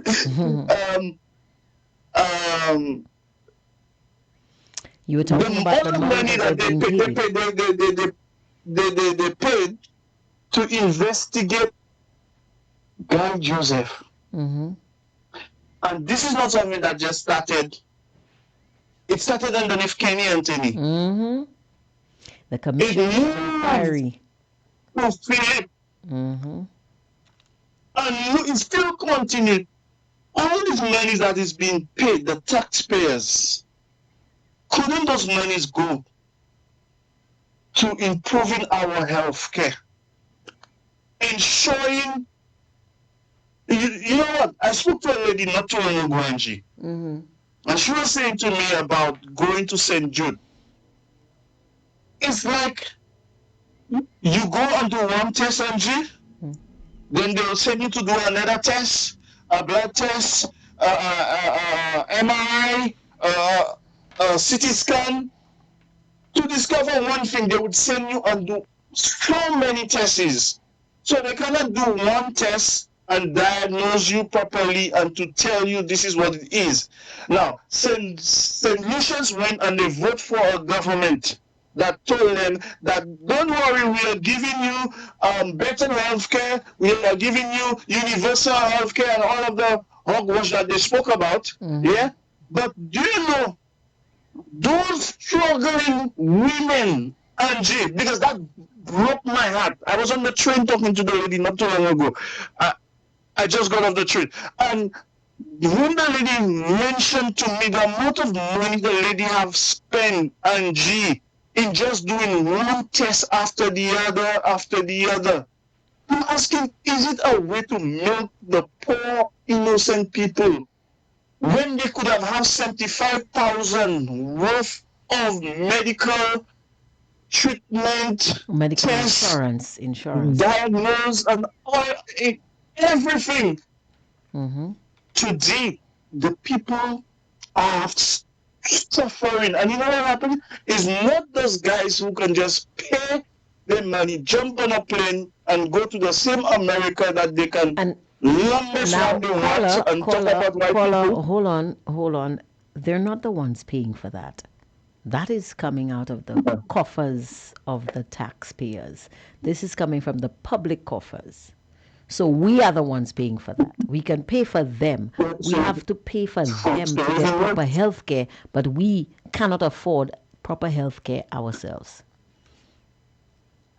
Angie, think of it. When you're a mother, you have 2 free children, and you find yourself that you are not well, and you go to a hospital. Before you reach there, you have to find this money to pay. Before they do one test for you, you are dishing out how much hundreds. And by the time You finish do the tests that they ask you to do to find one thing. You would have already paid thousands of dollars in just doing different tests. Where are we going as a small island state? Where are we going? Well, and you know what happened? The people that making all the noise, and 1 minute, the people that making all the noise that is in the diaspora. Some of us who call and sometimes we can talk a lot of hogwash and foolishness as well, because the level of care that we get where we are. How do you now compare that? That you walk in, you can get checked and everything and stuff like that, and you're telling me that the people in St. Lucia that are struggling, some of them, the little salaries that they're making, they can pay. They have how many children to send to school? How do they cover those expenses, Angie? How? Ken, let me tell you something. It is getting worse and worse and worse. And it's not because we don't want to support the government. We're not just how should I put it, opposing for opposing's sake. We are speaking the truth. Now I heard, I was saying earlier, and I lost that train of thought. I heard one of these. My apologies, my God. No, it wasn't about you. It was before you called. I heard on a talk show. I was on a bus and it was being played, and the hosts of that show, the two hosts, were saying that people are painting the wrong picture. I'm paraphrasing, of course, because they did not speak such proper English, but they were saying that people are painting the wrong picture about what is happening in St. Lucia. People are insinuating that things are bad when things are not that bad. Because look, jazz is going to happen. Jazz is coming soon, and there are going to be people out. So things are not that bad in St. Lucia. And I'm sitting there and I'm wondering, what? What? One of these same hosts, he opened a restaurant or bar, whatever it is, or hangout spot not too long ago. And every time I pass by, they're selling ice cream. I don't know what he's selling, but people are not buying, I can tell you that, because every time I pass by, I can always count on one hand the amount of people that are milling about or even sitting there and buying stuff. And I pass by on the weekend. So he should be one of those who understands that things are tough. People don't have disposable income anymore. And those who have disposable income, they are holding on to it because they don't know what's going on. And the Prime Minister has said that the price of gas will go up in 3 weeks. We are already 2 weeks or maybe 3 weeks into that.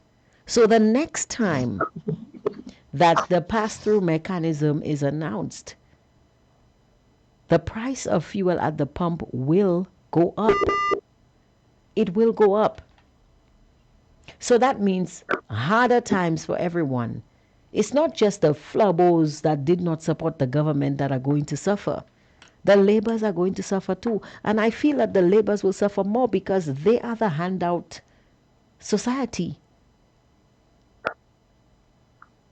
So why is it that they don't want us to speak about what is going on in the country? The truth is the truth. These guys are more interested in their own self, the reputation. The reason I'm saying that, I listened to the last debate in the House where Mr. Dominic Feeney was trying to bring a point and talk about the issue is not really about you're going to take money to improve the water, because in truth and in fact there is a problem and it needs addressing. But this clown of a woman is more about her reputation, her this, that. Angie, if you are in charge of a team. How can a team make a recommendation and you who heading the team, you had no input, you had no say, you had nothing. You may, But you don't even know have to about sign it. off on it. You have to sign off on it. I mean, where these people think that we come from? Where? I really don't know. Sometimes I often ask that very question. A lot of the times when I listen to Prime Minister Philip JPA, I wonder, who does he think he is talking to? Does he think he is addressing the World Conference on persons with learning disabilities? I mean, who does he think he's speaking to? Is it preschoolers? Is it daycare children? Angie, it is sad. It is really sad where we are in 2026, and I can foresee if something drastic will happen 2030. The aim that there was for 2030, St. Lucia will lose that mark of developing, improving, being efficient. Every aspect of it, we will not meet. Because, Angie, tell me, why in 5 years y'all did not see the need that the John Compton Dam needed to be, the desiltment needed to be continued, because we have had excessive bad weather that has created a great amount of silt to enter into the John Compton Dam. If water was a priority for your administration, you would have done something about it. That's right. When we're trying to blame and talk about, I mean, the World Bank or the CCB, whichever one of them, they have to sign off on those payments and everything, including the note. So why is it you want to bring this organization in disrepute and all of this just to score political cheap points? It's called short-term political expediency. There's a term for it. I mean, just admit solutions. Look, we dropped the ball on this one. We were supposed to be proactive on that, take the necessary actions, but find something else to say. Maybe we had so much that that say something, but don't come on. Call corruption. I mean, these guys have shouted corruption for the last 15, 20 years. God knows how long they've been Even more than corruption. that, 30 years, because you recall Kenny Anthony had convened a commission of inquiry into yeah. They're one trick pony. Corruption, that's their trick. A one-hit wonder. Angie, people like you and the work you guys do, I'm telling you, you must have that fortitude, and I pray God give you guys more grace, you, Timothy, those in the media that at least want to strike some level of balance. And this is not about playing politics. And I heard the Prime Minister every time, the way he talking, like, if there's a crime, don't talk about it. You shouldn't report it. You shouldn't. What they should be reporting is they're opening a building, they're this kind of nonsense.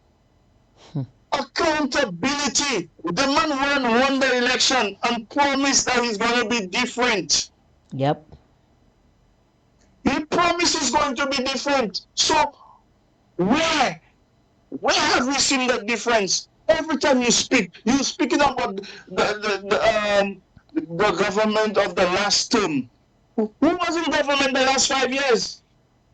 He was. Except he seems to have conveniently forgotten that. Including the leader of government business. She herself even forget.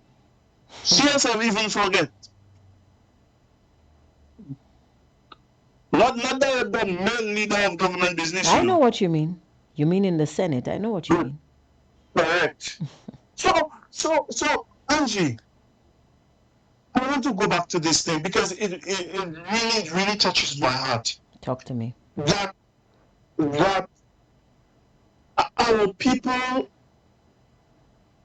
is getting a very, very bad offer for the taxpayers' money, in picking up that health and security. By right, this is squash that, because when you look at security, it sucks in St. Lucia. And I heard the PM, they asked him a question about Vanguard, and then he tried to dance around it and try, he don't want to say anything. It will, as if there's some kind of exclusive report to come out to show Vanguard's success and da da da. Listen, the Prime Minister have to look at the statistics and look at the facts and look at all the single mothers or the mothers that have to bury their children. Those parents that have to be burying their children. How do we justify?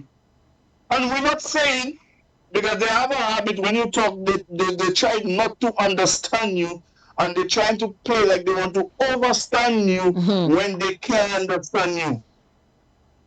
We are not saying the government is sending anybody to kill anybody or anything of that sort. We are not saying that. What we are saying, that the laissez-faire attitude, the lackadaisical attitude, we don't want to be proactive. We want to react to everything. And that has not taken us anywhere as a small island state.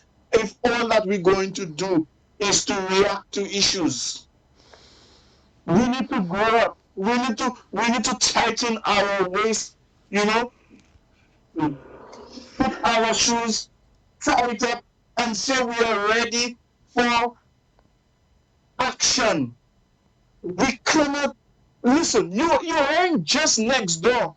You're hearing murders taking place, and you're hearing the prime ministers going to the family, talking to the family and talking to the criminals and stuff like that. All you hear our leaders saying, that's not his responsibility. Let the police do their job. We're not getting involved in this. Labor is working, except he cannot tell us up to now what they are actually working on. But we just know they're working.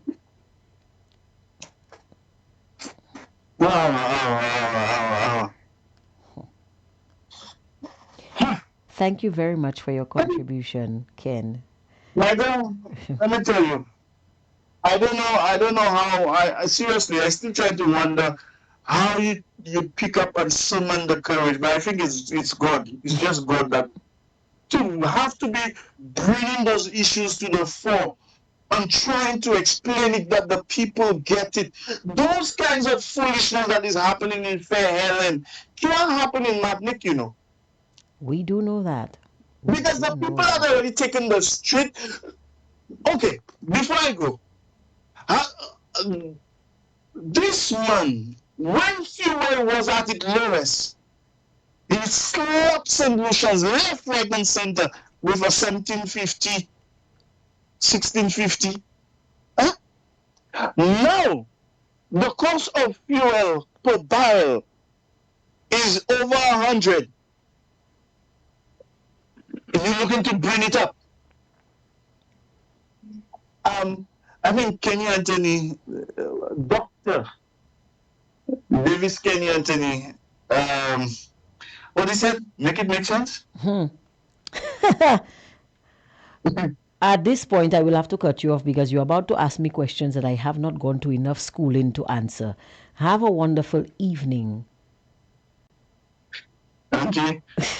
Thanks for having me. No problem. God bless you. You as well. When I call you back next time, you need to explain to me how it makes sense. I don't because think the Prime Minister have not picked up his quota yet, so maybe that's why. And he never tells him what that true quota is. Bye, Angie. Bye-bye. Oh my goodness, I don't know how I'm going to do that. Somebody says, true that, caller, so true. Another says, Angie, good afternoon. Do you have the clip from one of the press briefings when Amanda King questioned PJP about the gun amnesty and he actually said that some people carry illegal firearms to protect themselves? Shaking my damn head. Yes, I do have that clip and I did play it. I think the listeners have reached their PJP quota for today. I don't think I want to anger them. Somebody says, was that situation in heaven the situation with Mr. Joseph and Mr. Henry, Mr. PM? Somebody says, caller, bad representation is the only thing that is working. Another says he is putting the burden on the citizens. The citizens are the one paying. The citizens are the ones paying this, caller. Somebody said, hello, Angie was not elected. So please, I like that one. Somebody says, that's what I was asking, caller. Another says, true, caller. Now they're talking about ultrasound as insurance coverage. Somebody said, my friend, we Saint-Lucians, we just have to put the blame on the rain. When our donkey cry and say, oh, ho, ho, this is our problem in the country, because no one takes a stand with these guys out of parliament to stand there and say, enough is enough.